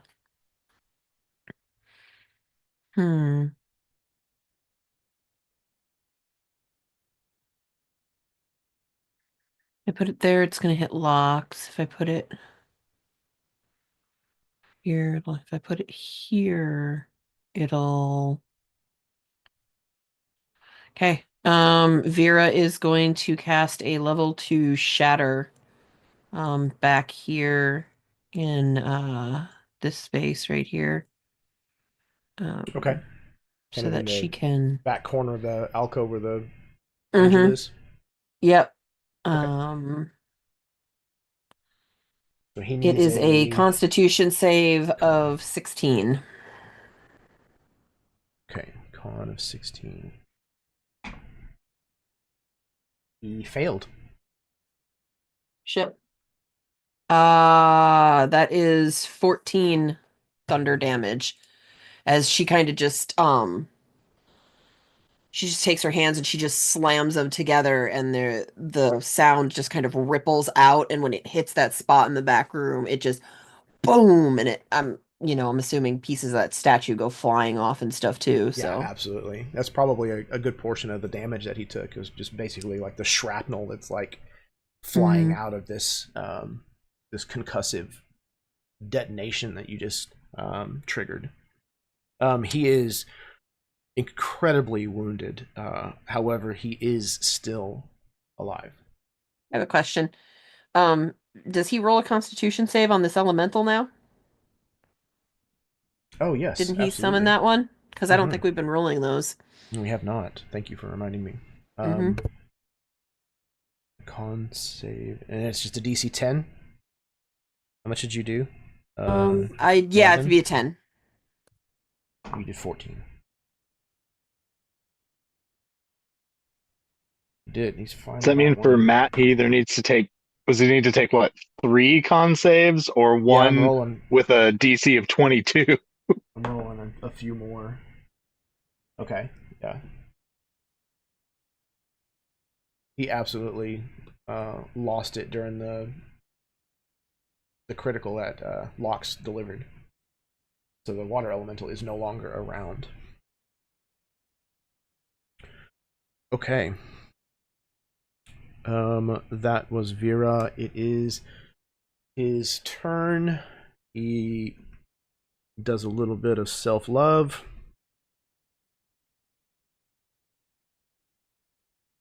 Patches himself up just a little bit. Then he is going to 10, 15, 5, 30. He is going to pick up his brand and turn to look at the rest of you. Then as he does so, he is gonna cast a spell. Let's see what spell he's gonna cast.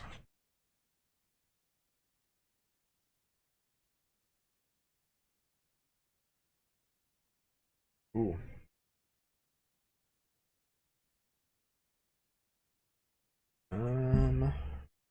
Let me see real quick.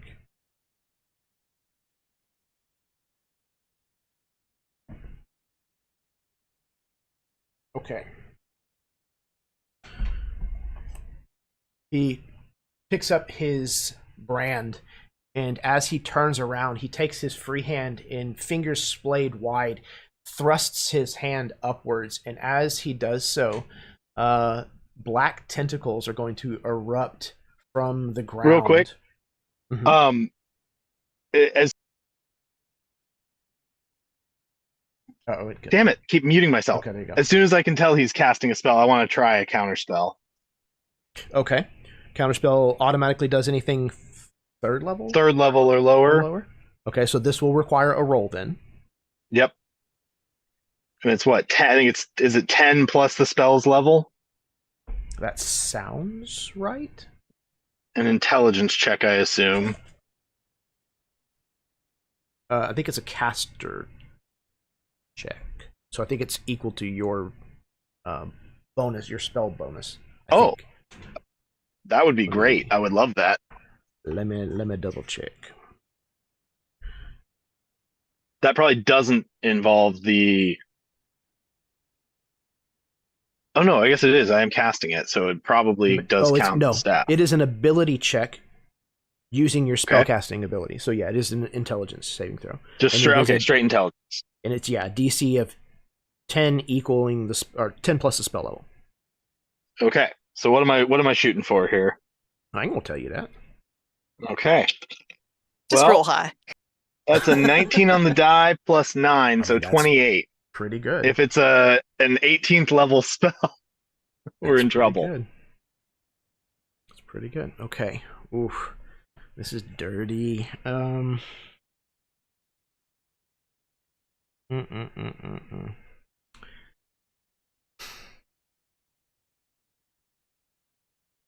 Okay. All right, I'm gonna do it. Gloves are off. Cleric number 5. He has a once per day counterspell of his own.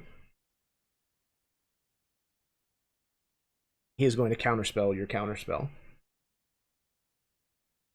Was your counterspell at base level, 3rd level? Yeah, that's the best I got left. All right. He counterspells your counterspell.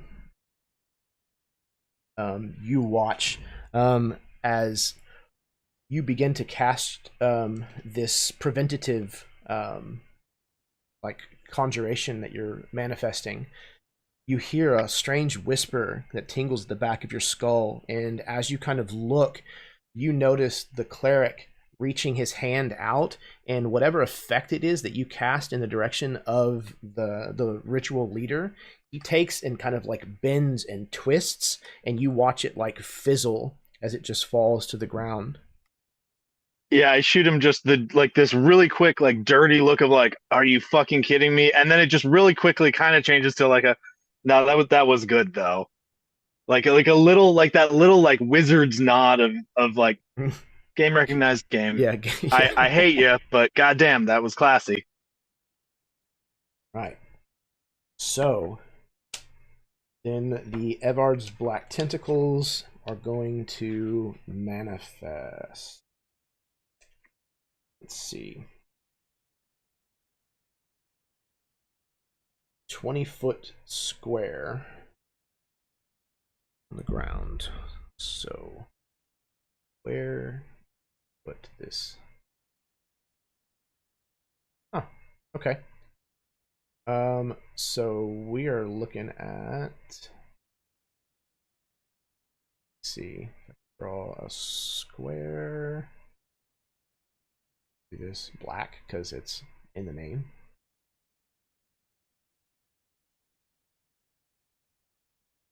Oh, is that not right? That's 25 feet. Ooh.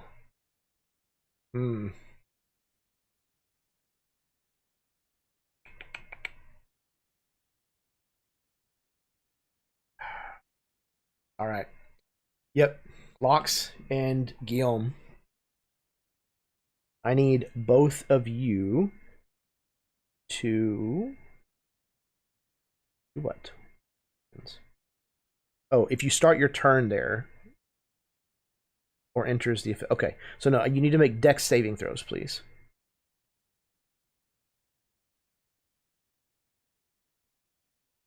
Oh, this is very bad. I definitely just failed that. Yeah, that's a 5. Ooh. Yeah. Okay.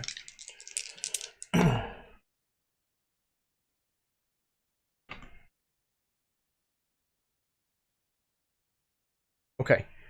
Guillaume, you take 14 points of bludgeoning damage. And you are restrained by the tentacles. Lox, you take 7 points of bludgeoning damage, and you are not restrained.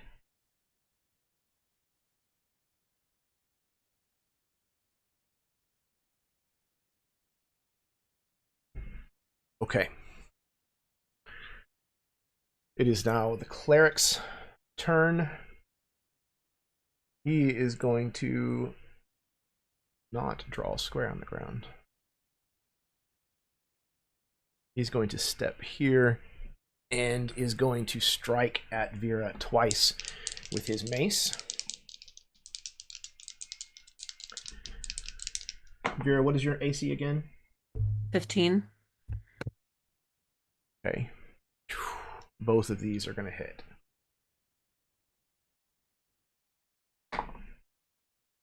5 points of bludgeoning, and I need a strength saving throw from the first one.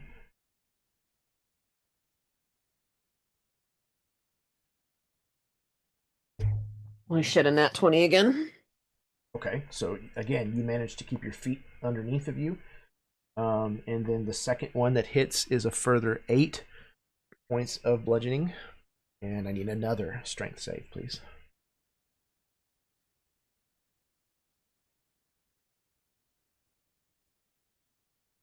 Five. Okay, that one brings you to your knees. So just under the successive just hammering of this iron implement, he drives you down to the cold marble floor. Sylvie, it is your turn.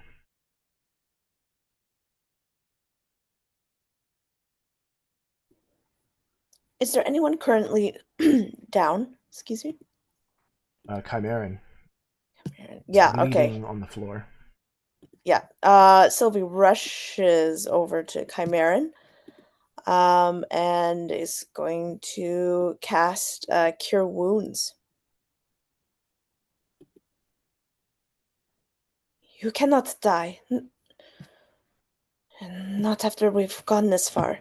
And that's going to heal you 12 hit points.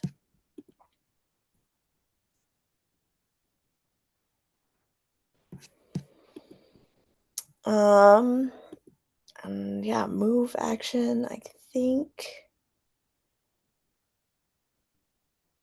Can she do a bonus action to drink her own? She has a potion of healing. Yes. Yeah. Quaffing a potion for yourself is a bonus action. Cool. Okay, she is going to do that then as well as her bonus action. And that is her turn. Fantastic. Y'all, the Evil Reawakened song from the Diablo soundtrack is playing right now, and it's full of like organ music. Right. Okay. That was Sylvie's turn. Chimeran is back up. Chimeran, it is your turn. Yeah, You're so back he's from the waving grass. Yeah. the vision. He takes this like deep gasping breath as he kind of sits up, and lo and behold, who's right there in front of him is none other than Sylvie. I think it's a momentary like pause of what the fuck just happened and then a quick glance around about where everyone is, and I think there's like an almost a motion where Chimeran goes to reach for Sylvie, kind of that reach up for you to your face to touch the cheek, and then realizing like that this is just not the time, and grabs the glass rapier that's on the ground beside him, going to get up, and I'm going to. Vera looks like she's in trouble. I'm going to. Can I get there? Yeah. Should be able to get there with my speed. Attack Mr. Iron Mask Cleric number 5. Okay. Oh, that's a 19, which is a crit with this weapon. Sorry, Okay. 19 on the dice for to hit of 28. Yeah. So you can go ahead and roll all of your damage if you would like, but I can guarantee you it's going to kill him with what he's currently at. So you can just describe it if you would rather. Okay, because we got sneak on this because Vera's right there. So there is. It's almost like Chimeran has come back from like death's door with a vengeance here, and Iron Mask Cleric has no hope, no prayer, and his head is just severed from his body. His iron Vera's mask gonna. clangs Vera looks to over and the. says, "Thank you." Go ahead. His iron mask clangs to the marble floor and spins a few times before it stops rotating, and you can see as it stops, there is a glow from inside the helmet that dims into darkness, and the helmet looks entirely empty as the body kind of turns to ash and falls with its armor and clothing to the ground. I get a bonus action still, right? Even though I was down previously. Yes. I'm going to use my help action on Vera because Okay. I noticed as I was running to her aid something about dude in corner, and I have imparted this wisdom onto her, so she has got advantage if she attacks him.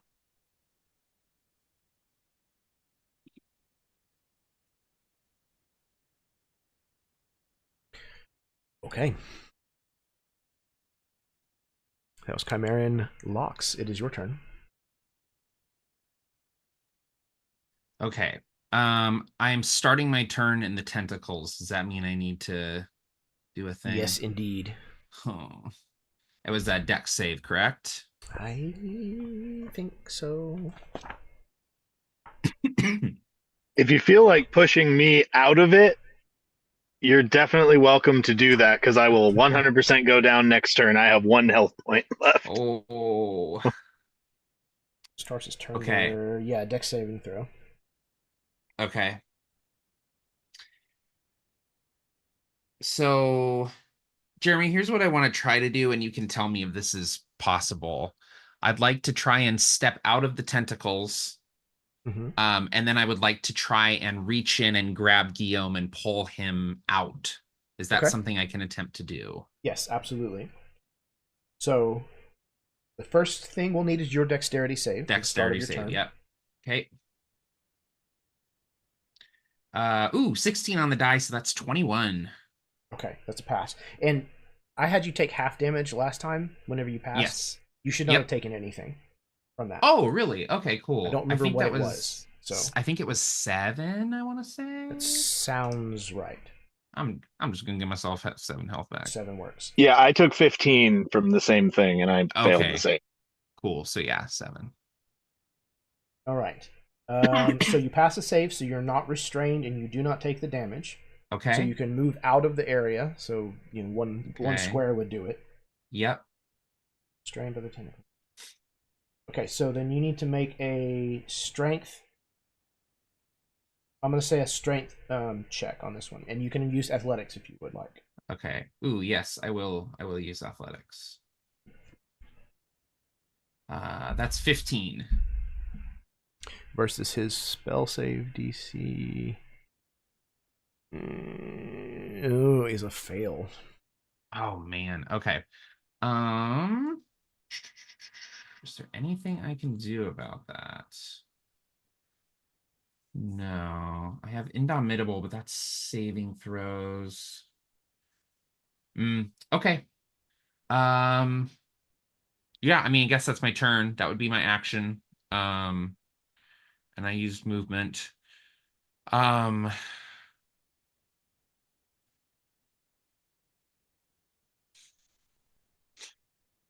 Yeah, I think that's all I can do. Okay. Okay. Guillaume, it is your turn.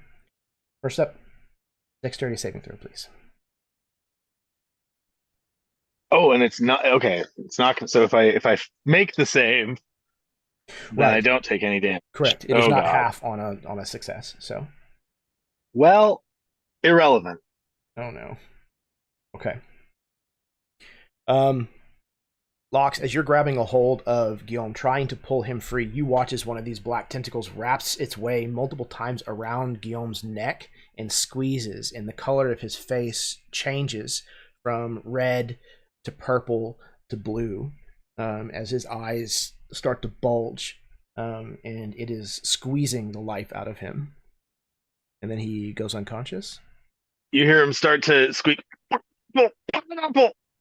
Sorry, that's my safe word.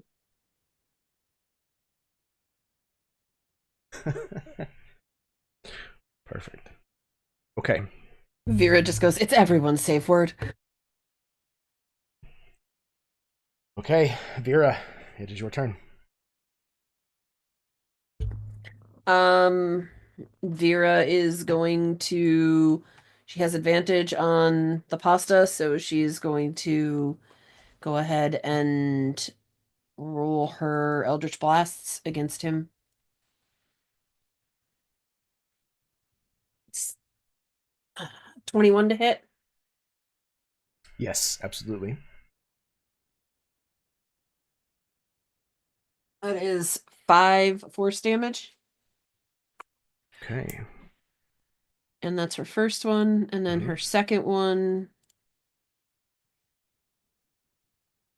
17 to hit. Also hits. That is another 2 damage. Okay. Alrighty. Let's see. Bonus action. She has one more potion of healing. She's going to slam. Okay. And that's it. That's her turn. Okay. She's actually going to move too. She's going to. Oh, well, there's tentacles there. She's going to run over this way. By Escanada. All right. He moves forward and is going to attempt to grab a hold once again of Escanada. Does she still have the protection on her? Yeah. Okay. Yeah, it lasts for needle check. Concentration up to 10 minutes. Oh, I haven't been doing my concentration rolls on it. I missed that. Okay. I'll roll it real quick. No, she does not. Okay. He rolled pretty badly anyways, both of his dice. So I don't know that he's going to hit her. I don't think it adds up to enough. Does not. Okay. So she's still alive for the time being. That is one of his attacks on his turn, if he does it on his turn. So he is then going to turn the brand of desecration towards you, Chimeran, and swing it at you. What is your AC again? 16. 16. And misses you by 1 fucking point. I taunt him a second time. The red hot glowing end of this brand, even though it has not been in a brazier actively, like swoops right across like your face, and you can feel like the extreme heat as it passes you, but fails to make contact. Oh, okay. Not today, Satan. Sylvie, you're up. Yeah, Sylvie's gonna keep on the trying to get him with 2 more of her lightning launches. Okay. So it's a 22 for the first, and a 12. The 22 will hit. The 12 will not. Okay. Oh wow, that's a whopping 7 points of lightning damage. All right.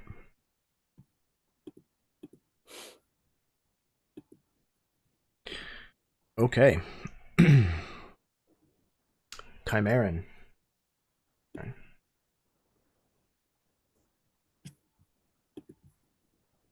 I am going to attack Bad Man. That is a 25 to hit. Will hit. Okay, perfect. And Escanada would be providing me the ability to use my sneak, right? Because she's actively fighting him. Yeah, because she had not been branded yet, and she is definitely not going willingly. Perfect. Okay. So It's hiding. Plus, he is trying to It's- actively bite her, so it's Bite her. definitely attention divided. Okay, so he's going to take 12 plus. Oh, that's a lot of ones. 12 plus 12 is 24 damage. It's still 24, so okay, he is still alive. He is not looking good, but he is still alive.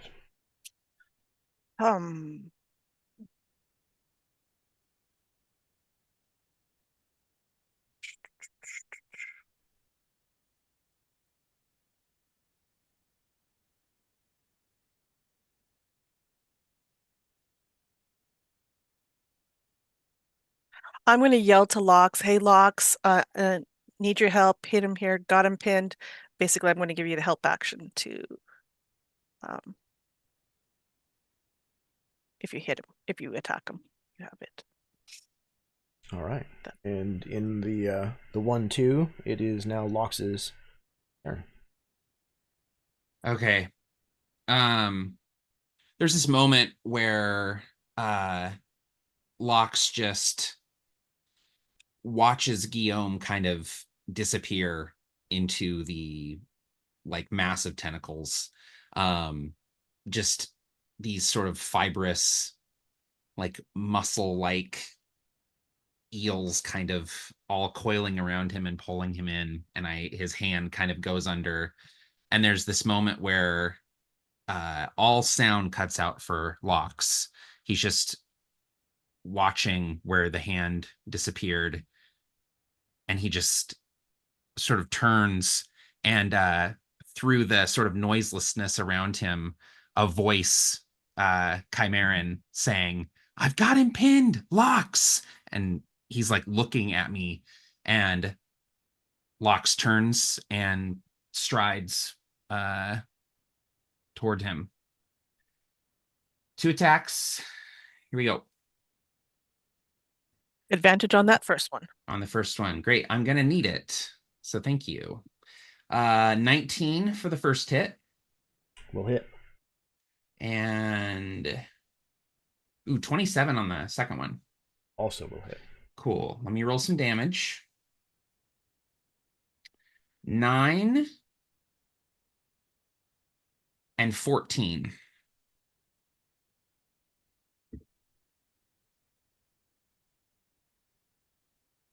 With the strike of your first blow, he kind of stops moving for just a second, but you can see that he is still cognizant. It is your second blow that kills him, and you may describe what that looks like.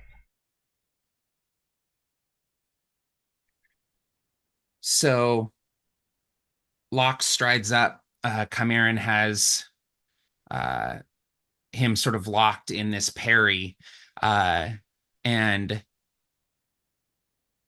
Lox stabs out at first.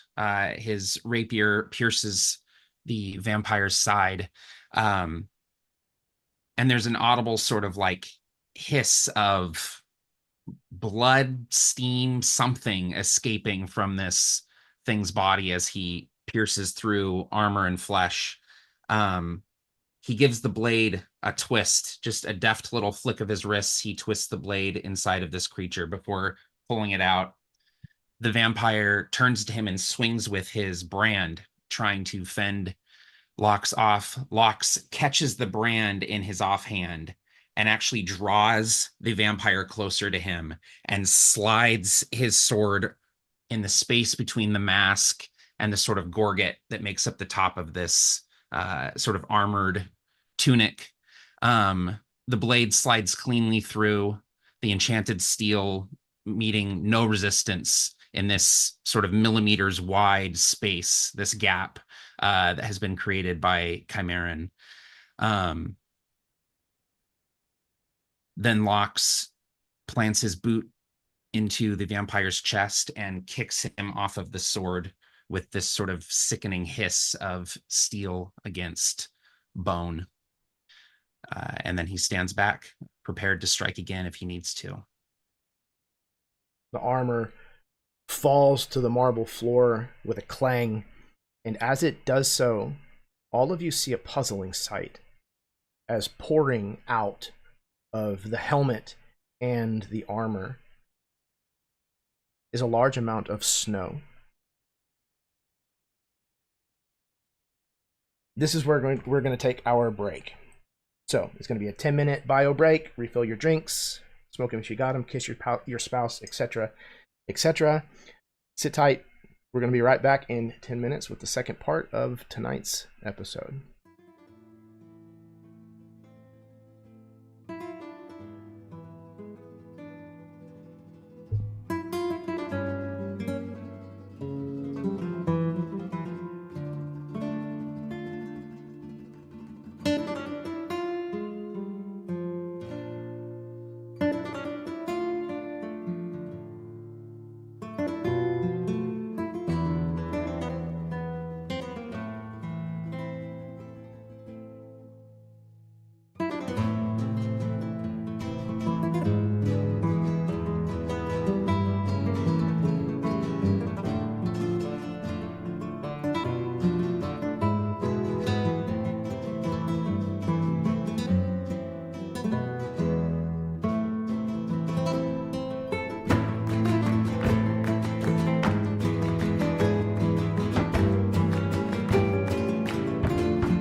Hello, everyone. Welcome back from our break.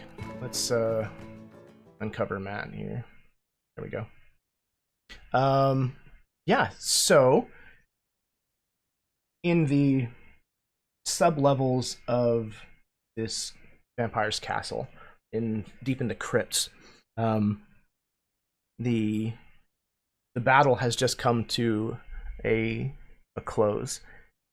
A lot closer than some people might have preferred. And but you have prevailed.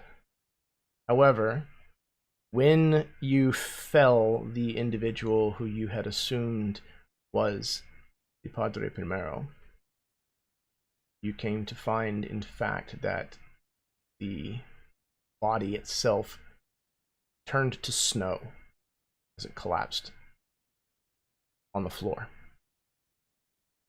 So, picking right back up in that moment.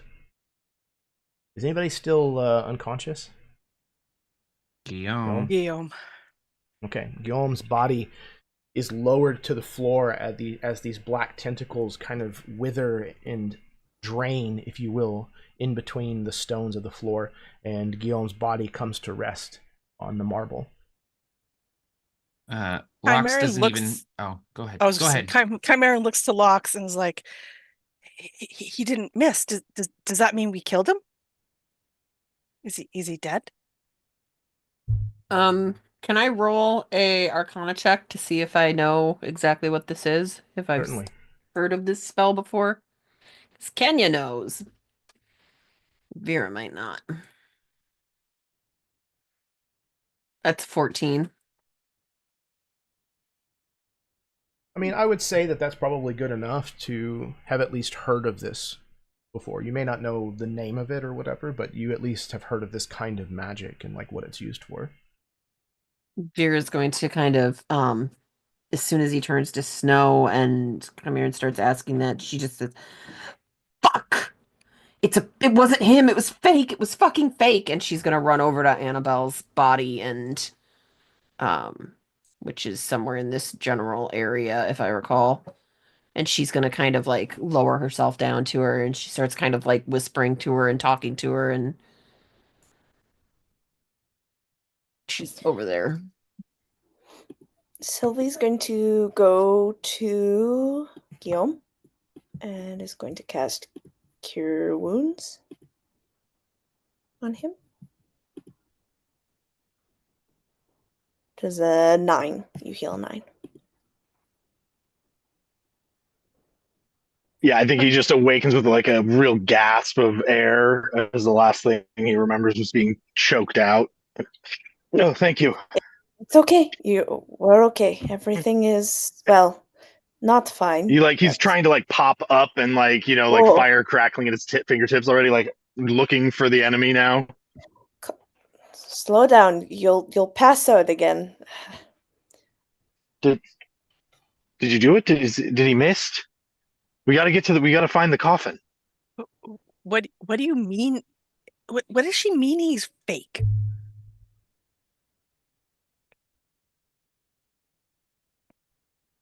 Vera, kind of in between whispering to Annabelle's body, "Come on, Chimeran, you're smarter than that. Since when have you seen a vampire turn to snow? It was a snowman, it was fake. It was magic. He's still alive, he's probably still in the city."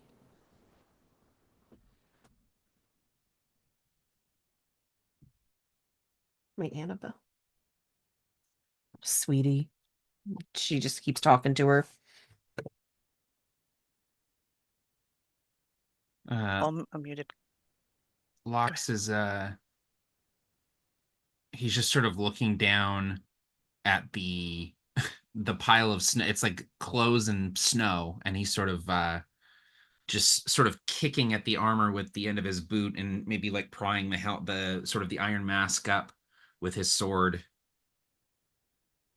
And he sort of looks up.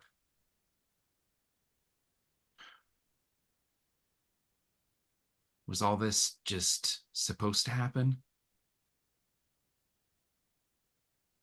Or did we stop something?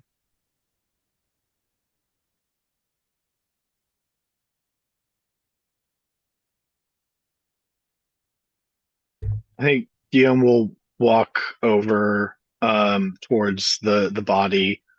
Uh, he'll reach down and pick up the mask, what's left of it, and he'll look up towards was it Escaneda? Escanada.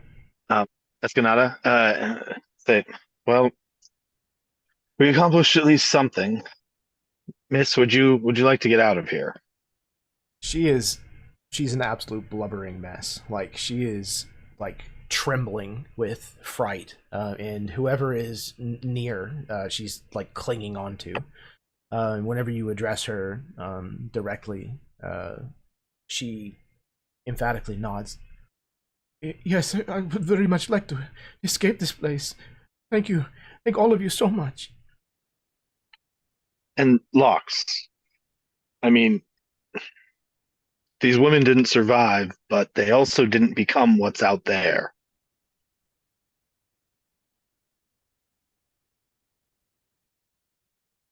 Yeah. That also means, well, maybe we can beat him because we beat this one. If this one was fake, I have a feeling the real one might be a little harder, but we could still do it. Same basic bag of tricks. I'll just need to take a nap first. I think I'm going to A need to sleep long for nap. like 3 days. Not to break up this lovely party and all, but we still have to go through all that. Chimaran points through the locked door into where all the babies and other women Climbing were. and like grabbing onto the bars of the portcullis.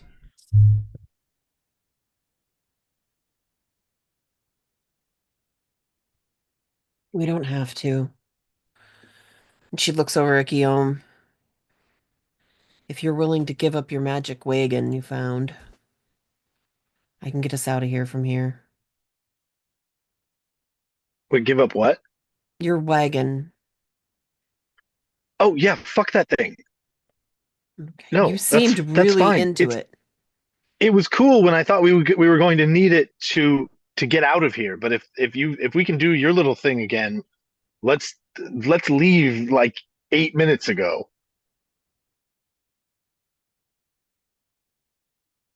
Okay. Oh She wait, actually 30 more seconds, and I just want to run around to all the bodies, and if they still have masks, I want to collect them. Yeah, I think we should maybe take a couple minutes and just search the room, look around the coffin, like Open search the the coffin? bodies, open the coffin, search the bodies of the vampires, because there might be some useful shit in here. We've officially kicked in the door. We should loot the room now. I definitely also like it's probably meaningless. They probably have multiple, but I want to take the brand with us as well.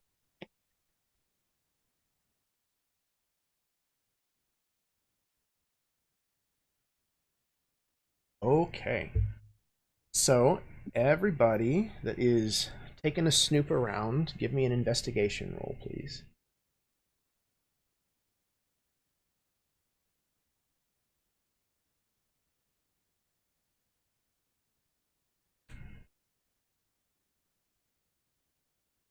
Mm, 16, 11.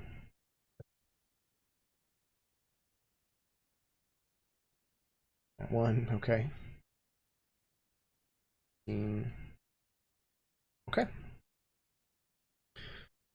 So, you find, I think, 3 masks from the clerics in here, because I think the other 3 were still out in the crypt.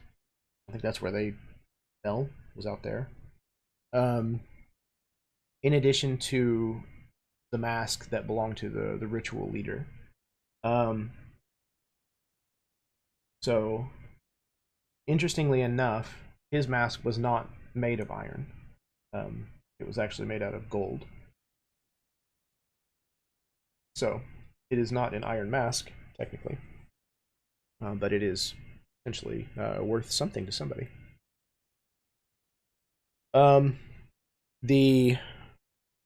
Each of the same 3 clerics also had a Mace of Penitence, if you're interested in taking those at all. Those you saw what they did, so I'll just go ahead and let you know. When you hit someone, they have to make a strength saving throw or become prone. The Padre Not Padre had the brand of desecration and the gold mask.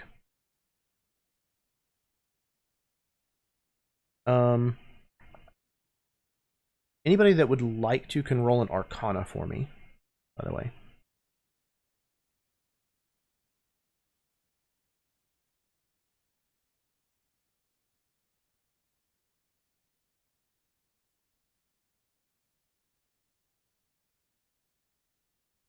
Okay. Oh no. Gone's a little I distracted. somehow rolled 15 Arcana. Okay. Go. So it is Lox and Sylvie who notice that the iron masks, so the ones that belong to the clerics, have some interesting things about them. First and foremost, there are runes carved into the interior of the helmet, almost like in a pattern that seems to be front, back, top, sides. It seems to cover the entirety of the inside of the helmet. There's also 2 on the outside, on either side, kind of like where the bottom of it would be on the sides of the neck. With what you rolled, Sylvie, you recognize that these runes are like twists on normal spells, if you will, which is something that you have seen with the iron masks repeatedly since you've started encountering them, so this kind of tracks. You see that the runes on the outside are 2 different incantations of arcane lock. And then the runes on the inside of the helmet seem to be to form a daylight spell.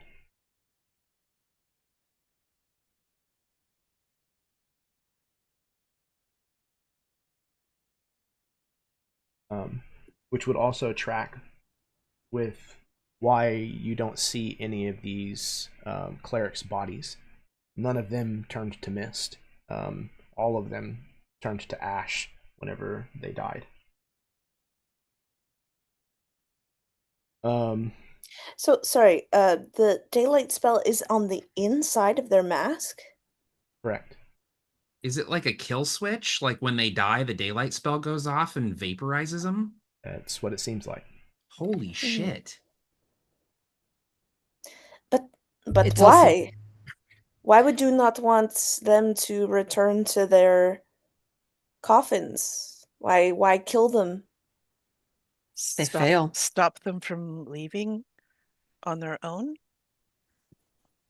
I mean, they're locked inside of it, so they're slaves. They fail. They were weak. They don't deserve to continue on in existence. Locke kind of has like a moment. He goes, weird idea, but could we rig these to use these daylight spells later?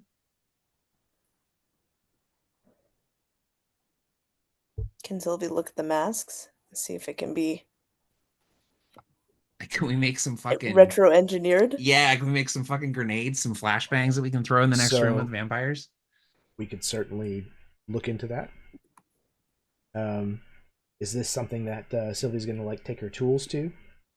Yeah, I mean Sylvie has little tinker's tools. Okay. So, yeah, being An artificer. Yeah, she's gonna just take a couple minutes and see if she can. Okay, let's get a roll. Find out what happens. So would that be with my tools, using my tools, or do you want like an Yes, I think Arcana so. check? Okay. No, I think it would be with your tools, whatever bonus that normally gives you. Oh, I don't often use tools. This is kind of exciting. I don't know how. Is it like your Probably an proficiency? intelligence. Yeah, plus proficiency. I would 'Cause imagine I'm so. You're proficient. proficient with the tools, so Yeah, yeah. Okay, cool. Okay, yeah, that makes sense. Okay. So that's a 25. okay. 25. Yeah, so I imagine, well, we'll just do it as effectively you have a one-time casting of the daylight spell. Effectively. For each of the helmets, so you have 3 of them.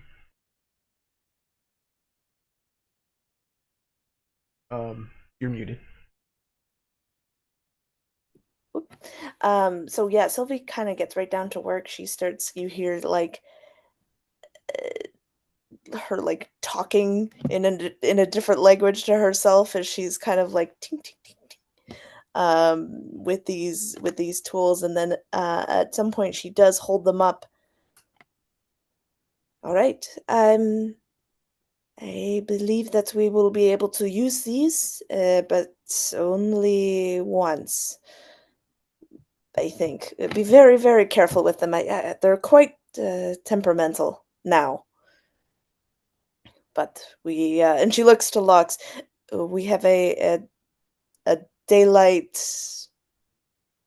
explosion that we can have. Lox just goes, hell yeah. And he'll like reach out to take one of them. Yep, she'll give one to Locks. Okay. So yes, that's the individuals in the room. The women themselves did not have anything except for maybe like a few pieces of jewelry that had not been removed. So rings, necklaces, that kind of nature. I'll leave that up to you whether or not you take it from them. But then you, like I said, there is a lot of like gold filigree and inlay and stuff like that throughout the room. If you wanted to, you could probably take the time to kind of pry it free or get it out of the places where it is, but it would take a while.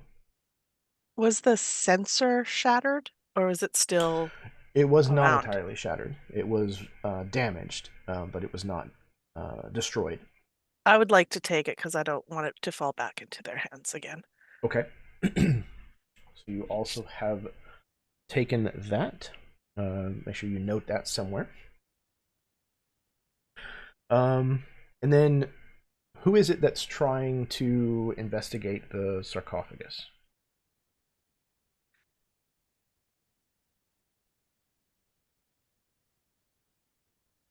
My I'll investigation take a look at skills it. are very poor, especially for magic. So yes, Guillaume, you do that. I'm going to stand in the corner of the room All right. while he does that. Sorry, I stepped away. Vera did roll a 17 on her investigation, so and since she's down on the floor next Okay. to like holding Annabelle, maybe she's staring at it while she's down there. Mm-hmm.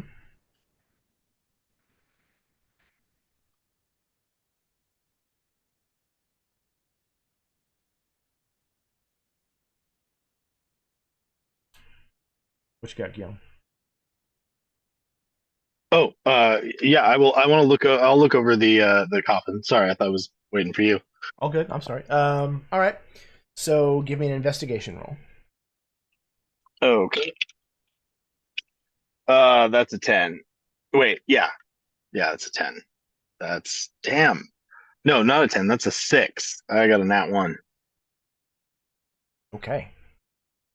It looks like a coffin. You don't see anything strange, other than just the fact that it looks really, really old.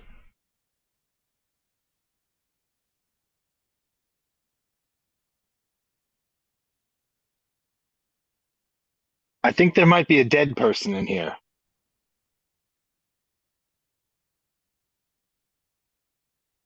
But I can't be sure.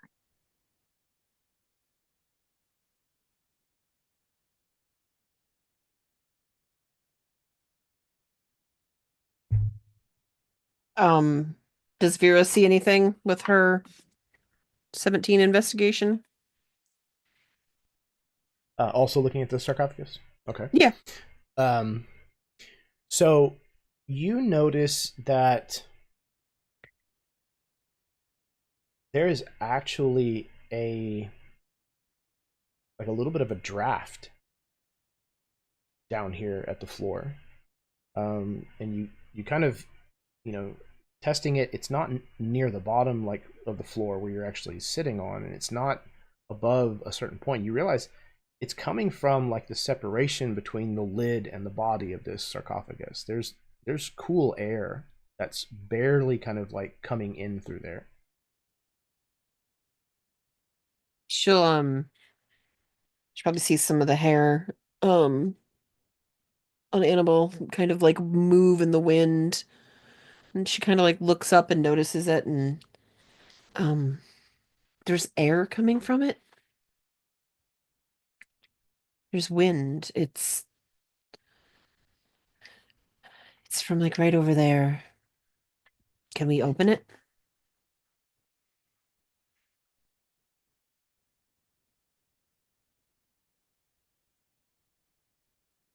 Who's trying?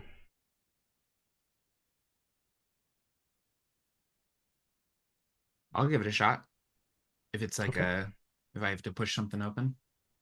Locks, before you do so, because you rolled pretty well on your investigation, right? No, I rolled a nat 1 on my Oh, investigation. okay, never mind. I'm sorry. Yeah. So it was Sylvie. One of the other things that you notice, I failed to mention this, is where the leader of the ritual had fallen, where all the snow was. You actually find like a small bundle of hair that is kind of salt and peppered. It's dark hair that is got kind of shot through with gray, and it's been wound up, and it's kind of in and amongst the snow.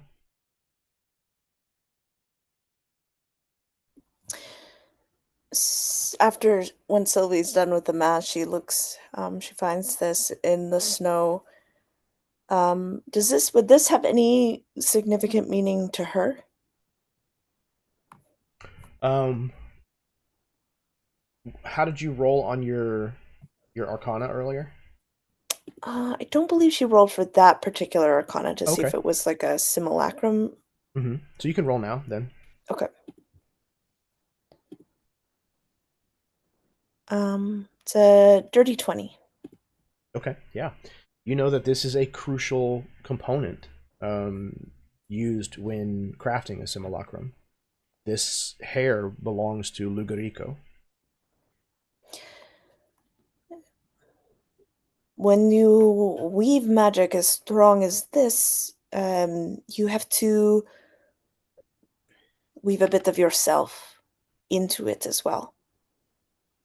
And that is what this is. Hair, a part of yourself is quite powerful to an arcane user. She holds like the hair in her hand.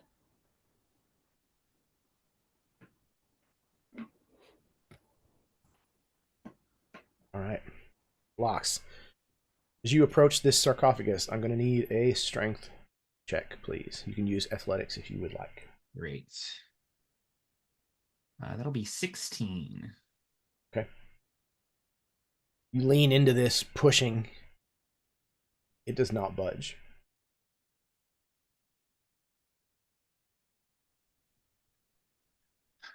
Sorry, I just don't have it in me. I can't get this lid off. It's heavy. I'll aid him, even though I'm useless. I'll aid you. I'll come to your aid. I will pretend to help you with this heavy object. Okay, cool. I give it one more roll then for the advantage there, Yep. Jeremy. Cool. Oh, 18 on the die for a 19 total. 19 on your athletics. All right. You lean into this with the guidance that Chimeran gives you, shifting over to the end a little closer, and then you lean in and you push as hard as you can, and the lid finally kind of shifts, and then once you get it past like that initial, movement, then it just slides the rest of the way open. Looking down inside, you see what looks like a skeletal woman with a veil. Oh no, it would be a mask. The Gerdessi bury their dead with masks.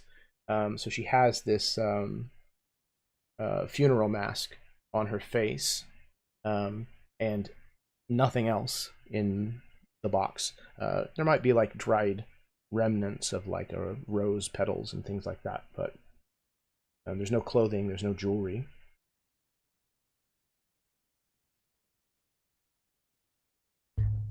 This is gonna startle you all, but Guillaume was right.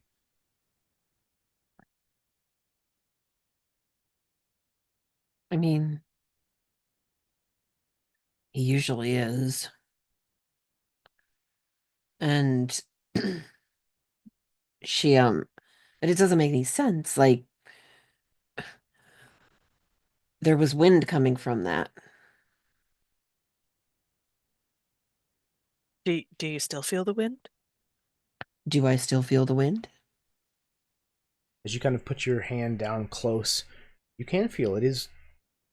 There's a little bit of air movement from inside the sarcophagus, and it's cool air that seems to be coming in.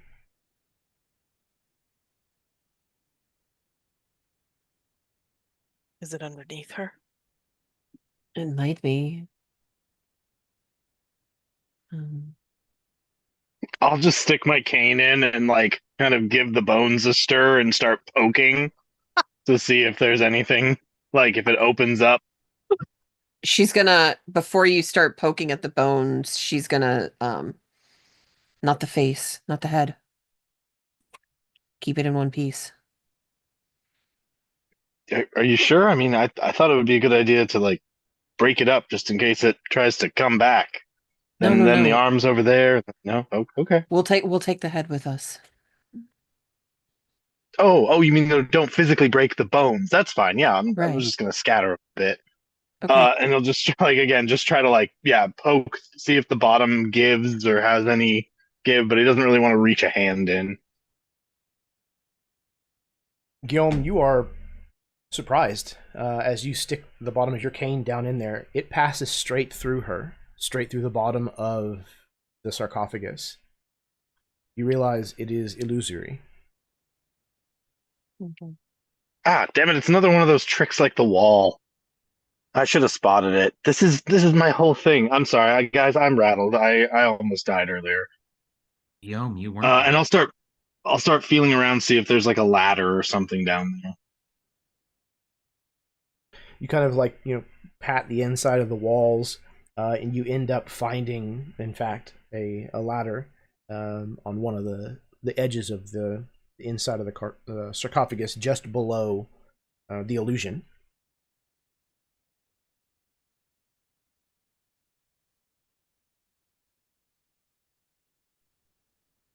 Well, this leads somewhere. Here, and I'll I don't think I have a torch, but I would assume somebody does. Well, I have a rapier. Now, wait a minute. I remember before. Remember when we were in the sewers and you guys all let me tear my clothes and then immediately revealed that you all carry torches? Somebody's got lanterns. right? I got a I have lantern, a but I also I have a quarterstaff that radiates light. I have my rapier that does the same. Oh, I mean, I was gonna light a torch and drop it in, do the whole, cavern thing, see what we can see at the bottom, how far it goes. But yeah, I mean, we can just shine light in there. That's fine.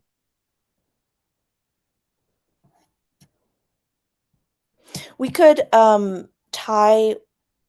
Sylvie could tie the quarterstaff to a rope and drop it in, or throw it into the cavern. I love it. Do we have rope? Yes. Yeah, Sylvie has rope. Okay. Good. Let's do that. Okay. You lower this glow rod into the sarcophagus. As you kind of like put your head down beneath the level of the illusion so that you can see. You see that it really does not go down all that far. Maybe a total of 10 feet. Before it looks like it just stops at a small landing, maybe. It doesn't look like there's much of a extra space around the bottom of the ladder. And then it looks like a tunnel that leads off towards the east.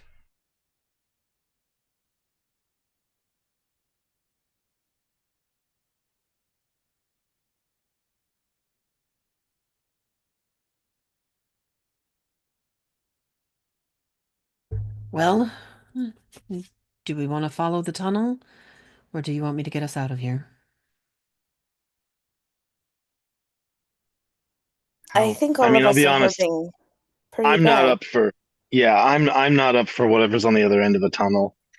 I mean, And I really would like to get at least one of these women out of here, and if we can get the bodies out to bury, that would be nice.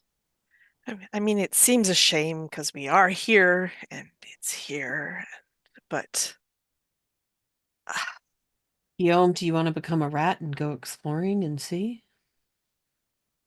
Okay, okay. And he's gonna pull out his last healing potion, as just like I don't want to be like one hit and out if something finds me down there. So I will down that last potion. I believe that's what, a D4 plus 1. I think it's It's not much. 2d4 plus 4 plus. I think it's 2d4 Yeah, plus 2. It's 2d4 plus 4 for a regular healing potion. Oh my god. Well, I rolled 2 4s. Nice. So 12 points. You got max 16. healing. Yeah, okay. 12 points back. That's not bad. How many hit points are you Okay. down still? I'm at 21 now. So Out 21 of out of 50, 56, I think. She's gonna while you're kind of slamming that potion, Vera's gonna walk over, she's gonna put her hand on your shoulder and she's going to kind of whisper in Guillaume's ear. Remember that thing that Saint did that he wouldn't stop and you kept anyways? And she's gonna crank a healing potion or a healing word into him as she's not healing word, cure wounds as she's talking to him about their night with the Saint. And she's going to heal him for 14 more points. Awesome. Thank you. Mm-hmm. Yeah, he blushes a bit and like, stop it. We shouldn't talk about that in front of them. And he will slip into his rat form and scurry down the. Well, actually, he might have to climb down the ladder, then go rat. Yeah, and then I'll just kind of run along to see what's in the tunnel and where it goes. Okay. Guillaume, you make your way down the rat and then down the ladder and then turn into a rat and scamper along this very narrow, not very tall tunnel. Unlike the rest of this place looks like it was bored out maybe by some kind of creature. This is not like a well-worked tunnel. And you make your way some distance to the east before you come to another vertical shaft. And at the bottom, there is like a grate, a metal grate that is very, very rusty and has a lot of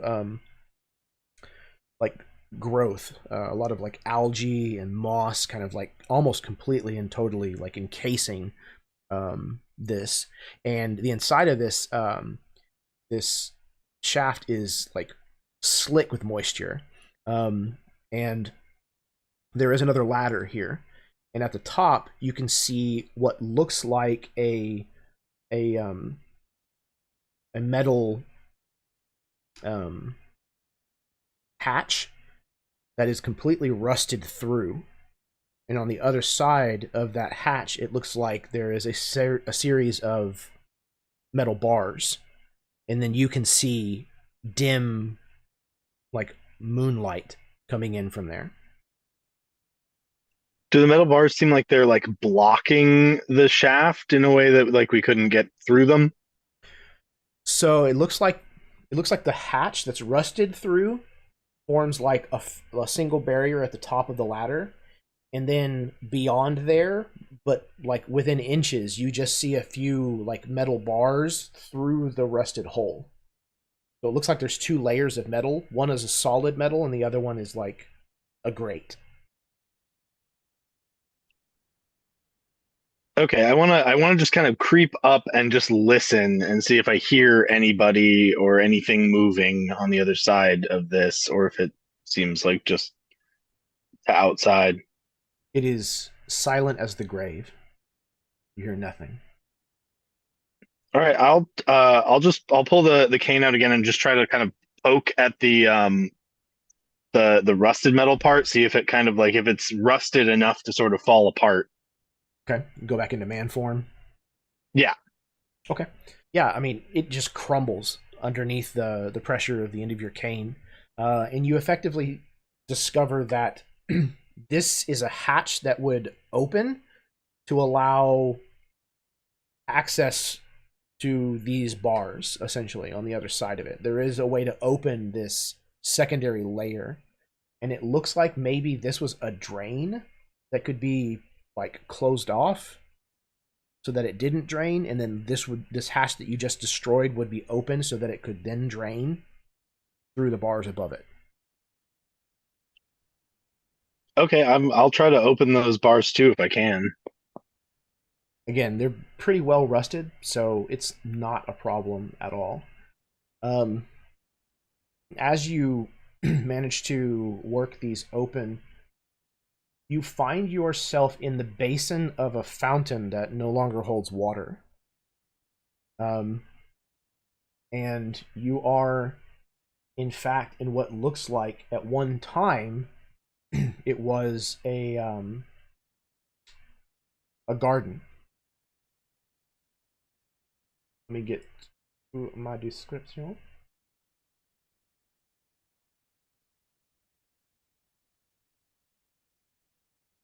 Now lined with the gnarled and dead husks of various plants, this place appears to have once been a manicured garden.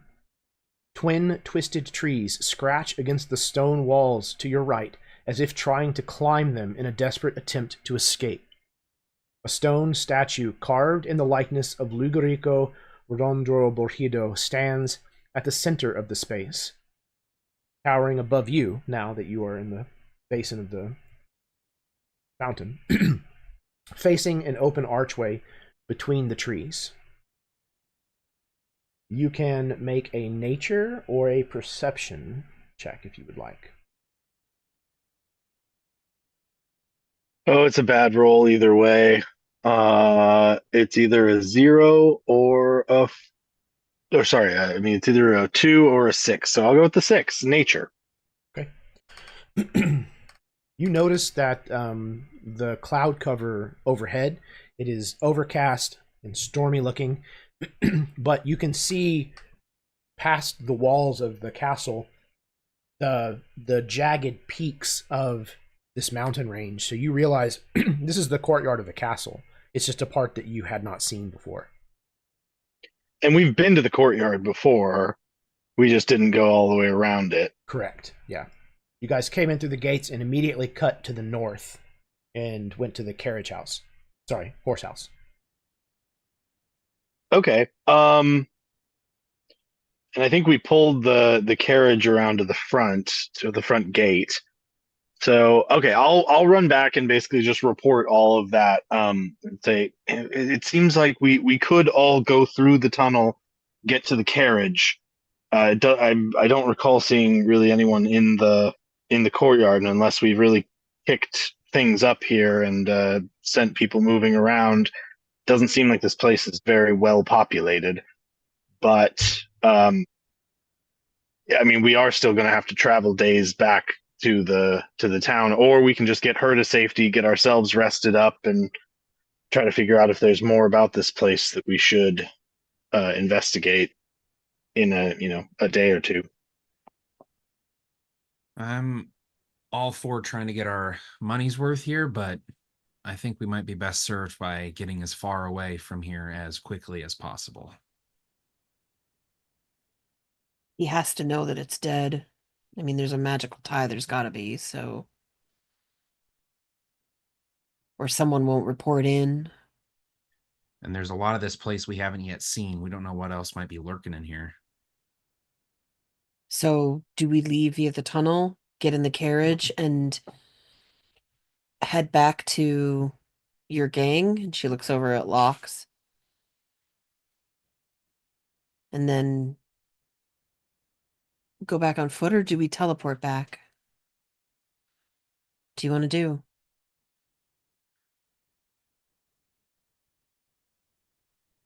Do you get to choose where we teleport back, Vera? It's locked to the same church that we were teleported to last time I used it. I have never changed the space. I probably should make it the basement of the Castillo next time I get a breath.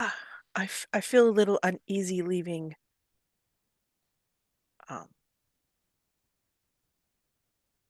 Your I'll refer to it as the gang, as Vera did, your gang, as well as my son.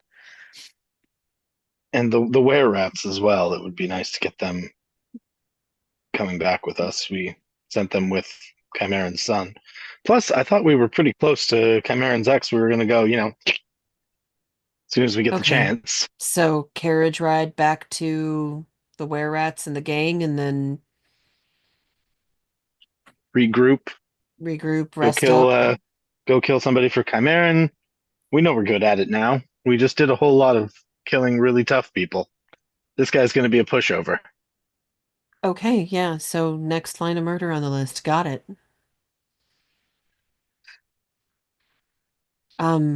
She kind of looks over at Locks. Since we're taking the carriage, could you carry her? Of course. And Locks sheathes his saber. He's just been holding it this entire time. And he will go over and he'll sort of like bend down slightly and say, "Ma'am," and sort of pat his back, and she'll get on his back and he sort of like supports her legs with his arms.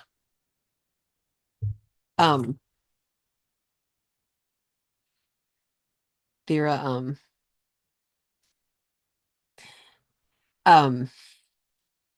she just kind of smiles and okay. Come here. Can you help me with Annabelle's body?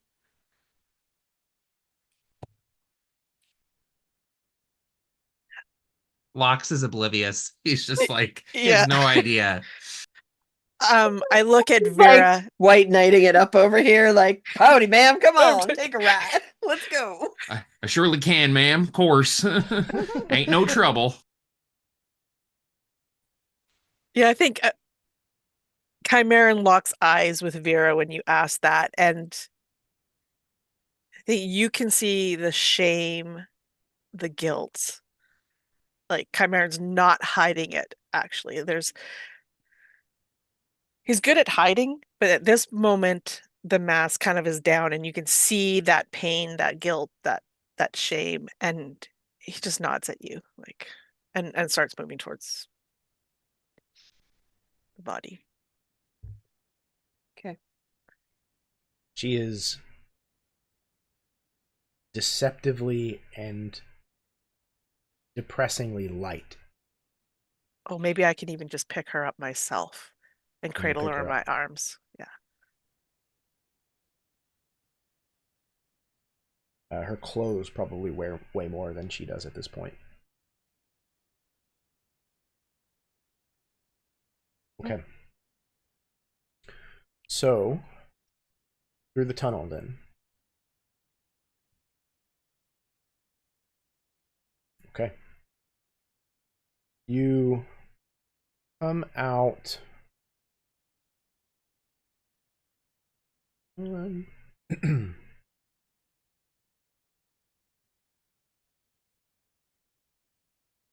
Switch. Oh, it's on the battle screen. Oh. Battle?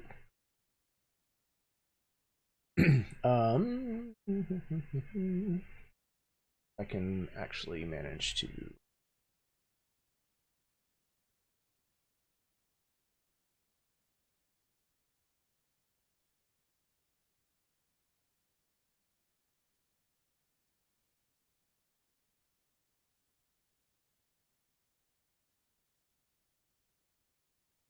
There we go. Okay.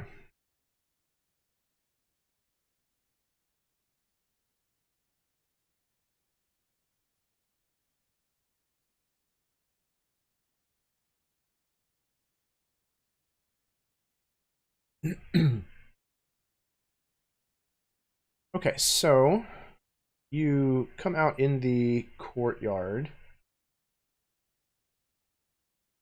to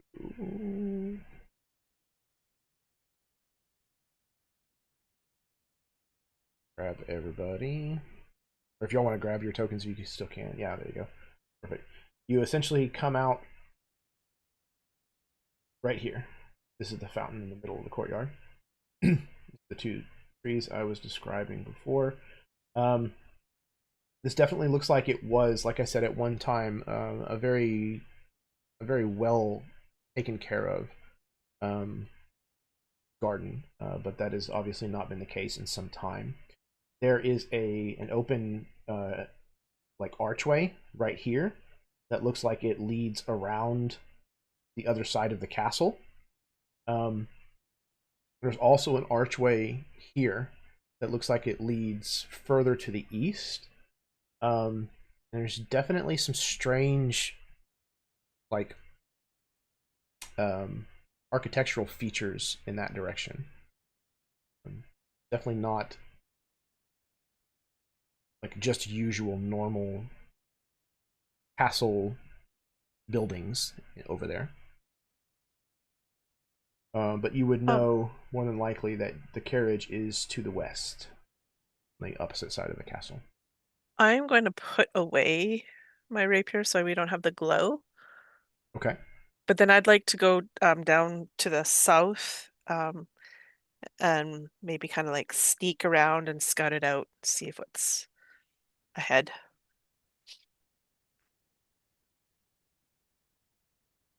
Okay. Right. The glow gone. Okay. Anybody else that would like to can also make that same roll that I asked from Guillaume earlier. It can be either a nature or a perception.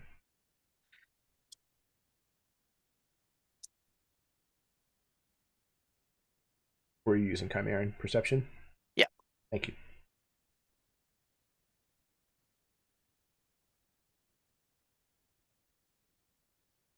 Okay.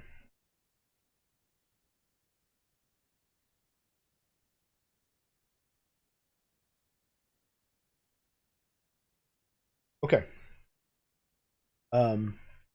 Chimeran, as you move south, and you kind of pass this area where this tree is, you actually notice something strange. At first, it's just like a strange shape of the way that like the roots of the tree are formed, kind of in the lined bed that this tree is like surrounded by. But then you realize that the shape of those roots is like a humanoid shape. And as you kind of get closer and pass by, you realize that lying kind of intertwined with the roots of the tree are the desiccated remains of a dryad. They are covered over by thorny brambles that now seem to grow here. I think as I pass and I see that, I make some sort of like ancient funeral rite motion for like the spirit, that kind of thing, from my heritage. But I don't stop. I don't look at it more closely. I just make the symbol and continue forward. Okay. As Chimeran kind of wanders off to the south to scout, what are the rest of you doing?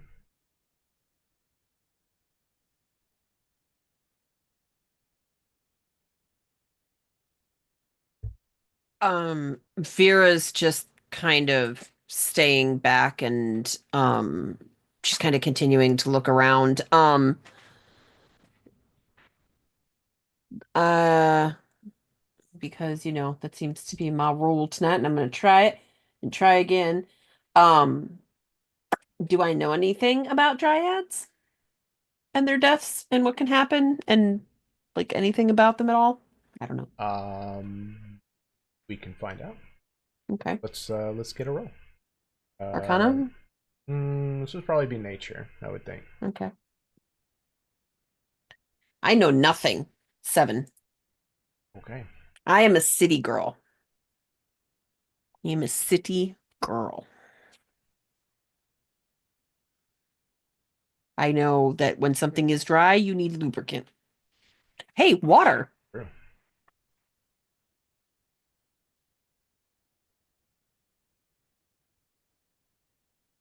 Can I go pour my water canteen on the dryad corpse? Certainly. I just want to see what happens because lube. Vera walks over and does it. I think if Guillaume saw Vera starting to do that with like pull out a canteen, he's like, if that works, do we want an awake dryad? They're not. I don't. Nothing in this place seems like it's super friendly. Maybe that thing being dead is the best case scenario right now.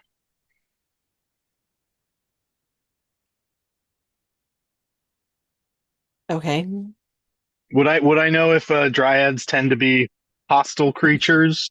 Now that it's been like pointed out, then that's what these things seem to be. What nature? Okay. Nature. Oh, that's a modified 20, I believe. Okay. So you nature, know that 21 actually. You know that while not necessarily hostile, that they can become hostile if their tree is threatened. And Sorry. Their trees have definitely been threatened. Yes, yeah, their trees are dead. And you know that their life force, their essence, is similarly tied to the trees that they are bound to. So if these trees are in fact dead, then they are also dead. Yeah, Vera, save your water. I think these things are as dead as the tree is. And this does not feel like a place where things grow. All right.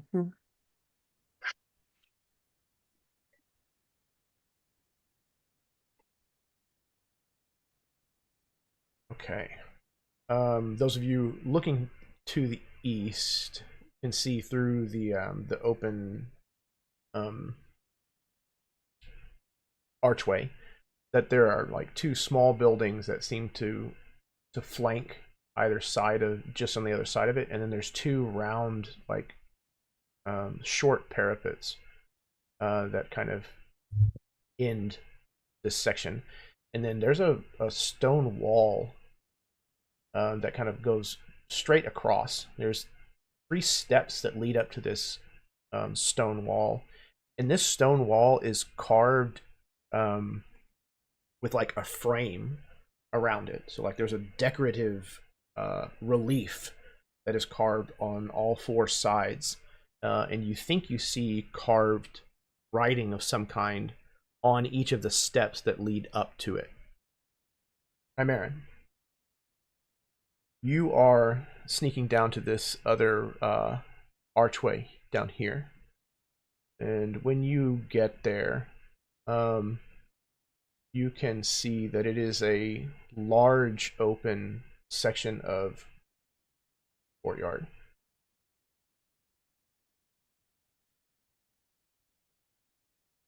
To be able to see to like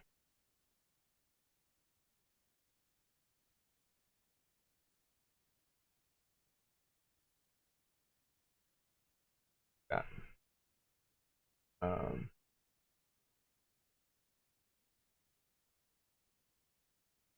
I will continue around the corner so that I can see like Mhm. fully. Or you do.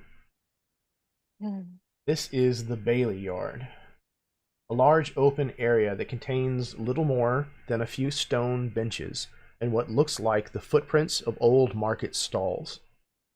The castle looms unsettlingly close here, and you become acutely aware of how fearful you are of even coming into contact with the stones that it is comprised of.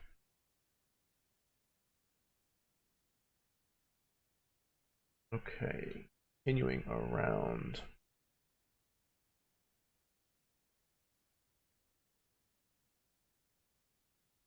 Way up there.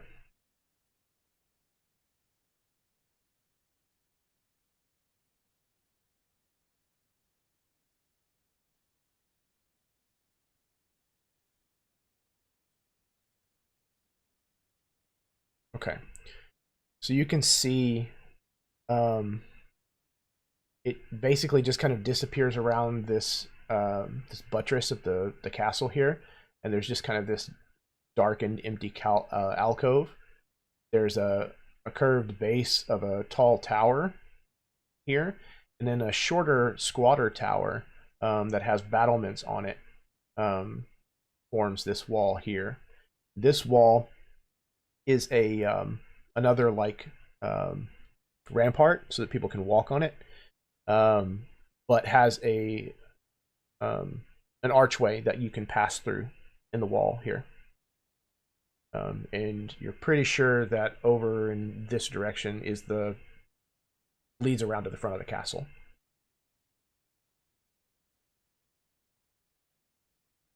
Yeah, and it seems pretty empty, right? That Yes. You might even say dead. you might, but I might. try very hard not to. Okay. Because that's frightening.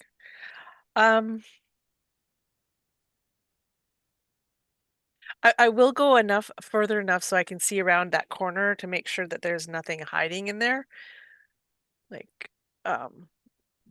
but then if I see or hear nothing, then I'll go back to the rest of the group. Okay. You do not find anything lurking in that shadow.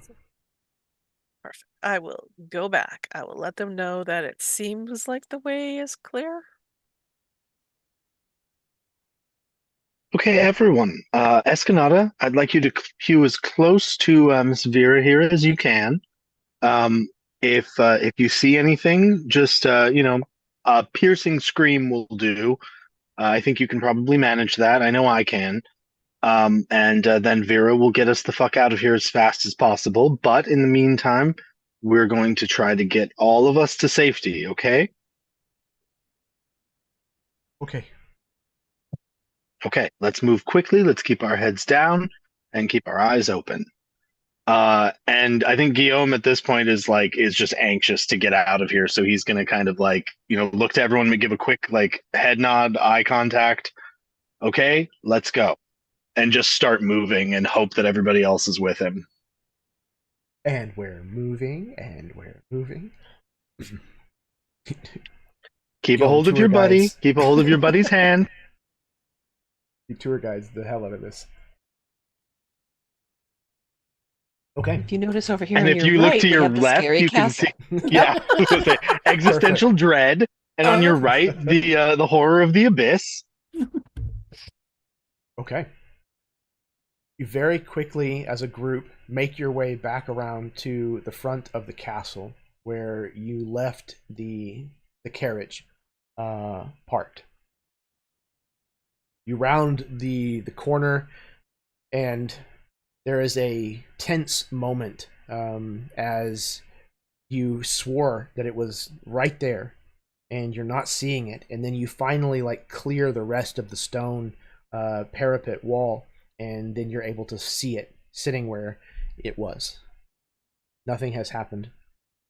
You're able to approach it. Guillaume, if you are activating the beasts that pull this carriage, you certainly may do so.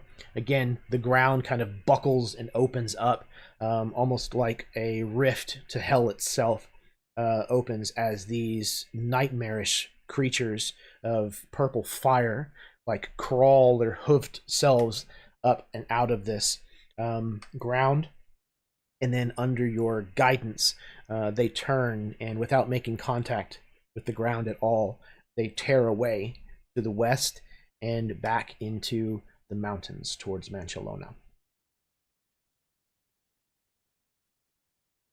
I think that's where we're going to go ahead and call the session.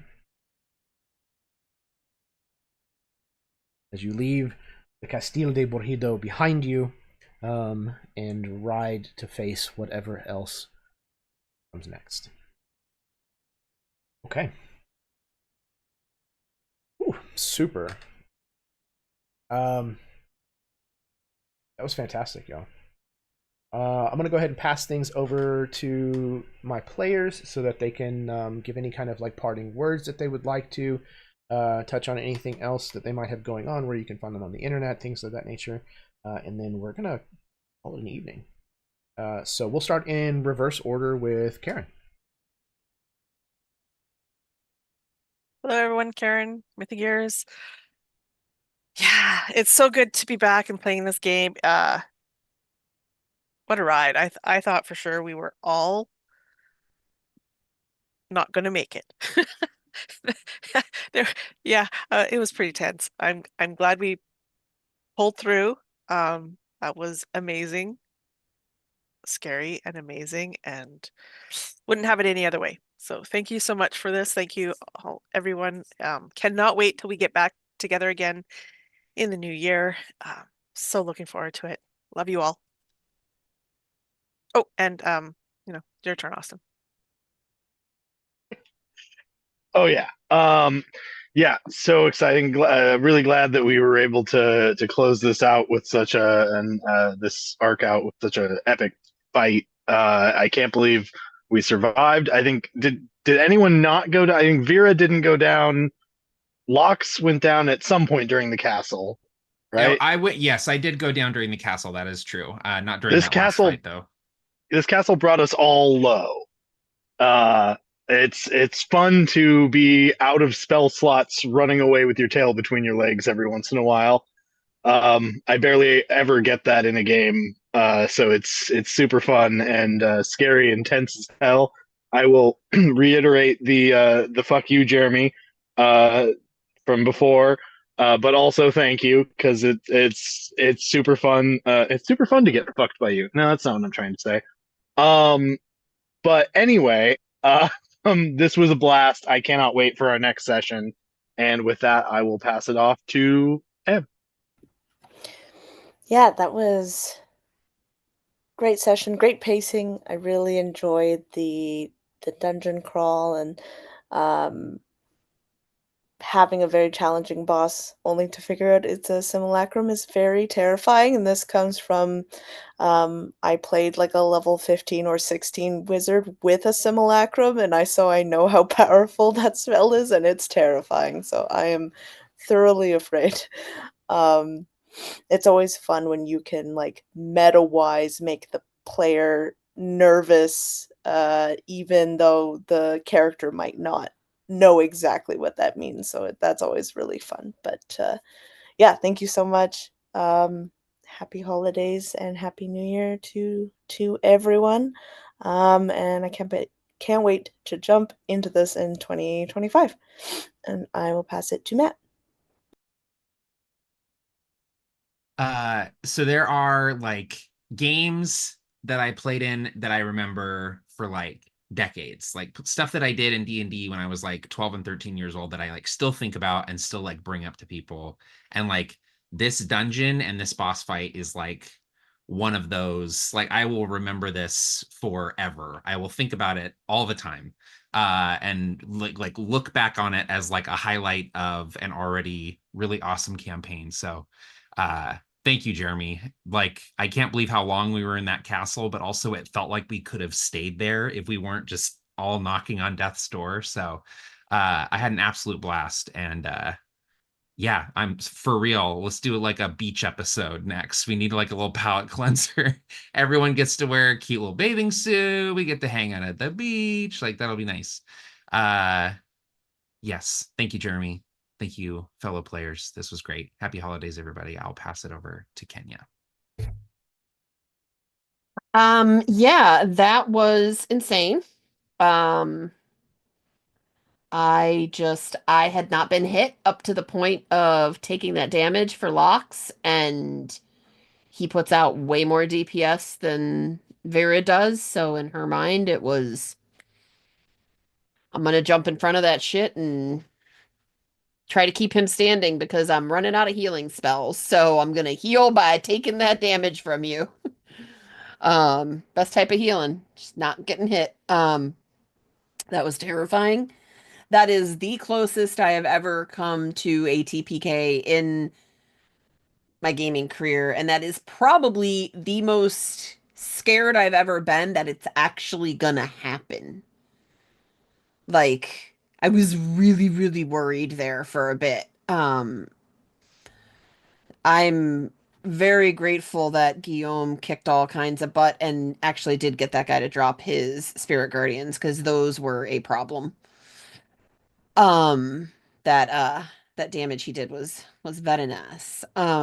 Yeah, I am excited, like everyone else, to get back into this and see what happens when I mean, we might as well just go on a rampage. But hey, we saved the lady whose husband is now dead, and she's super rich and has all this property and stuff. So that's a good thing. She has a very large horse house for us. And yeah, so happy holidays.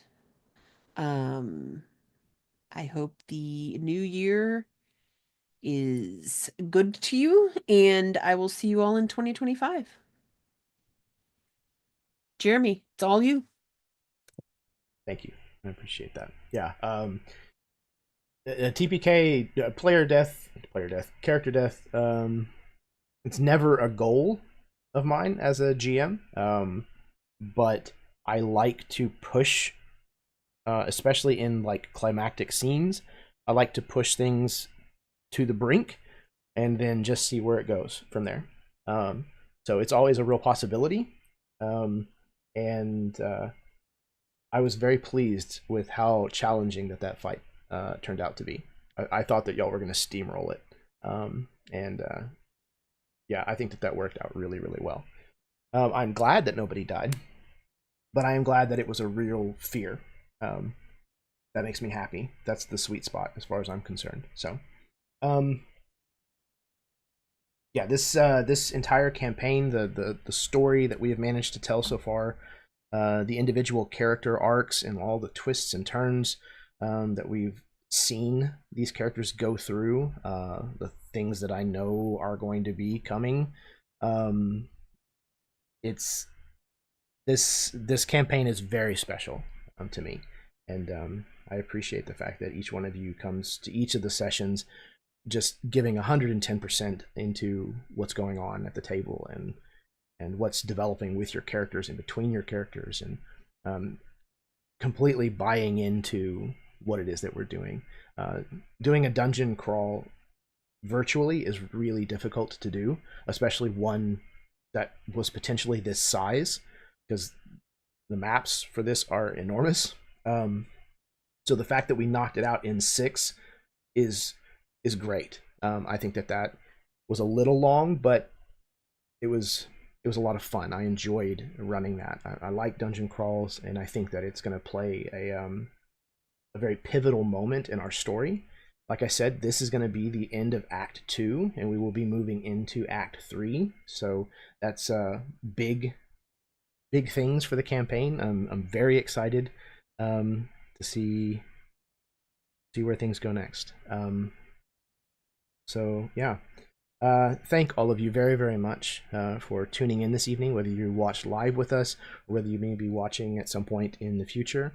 If it is not yet Christmas, then Merry Christmas, Happy Holidays, Happy New Year to you. Yeah. Oh, players, please level up before next session. Merry Christmas, and congratulations on reaching this pivotal moment. Yeah, I'm very, very, very excited for how all of this has come together and where it's going in the future, and I can't wait to explore that with all of you. You're fantastic human beings, on top of being astoundingly good role players. So I'm very fortunate that I get to do this once a month, at least. So, what else? Remember, everyone out there, that kindness is a free action. It costs you absolutely nothing to be kind. We definitely need more of that in the world, and I think going forward, we're probably going to need even more. So, if it costs you absolutely nothing and it could make all the difference in the world to someone, then again, that's an easy exchange. It's an easy gift to give, and it is literally the only place that we make the world a better place to live, is by being kind to each other. So go out, be kind. Punch Nazis, though.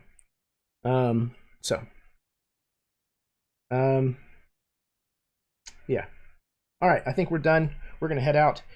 I think maybe this might be the last game for the year for the channel. So the next time that you see this face, I think it will be 2025. All right, I love y'all. Be nice. Until next time, your dice roll high and your snacks always be within reach.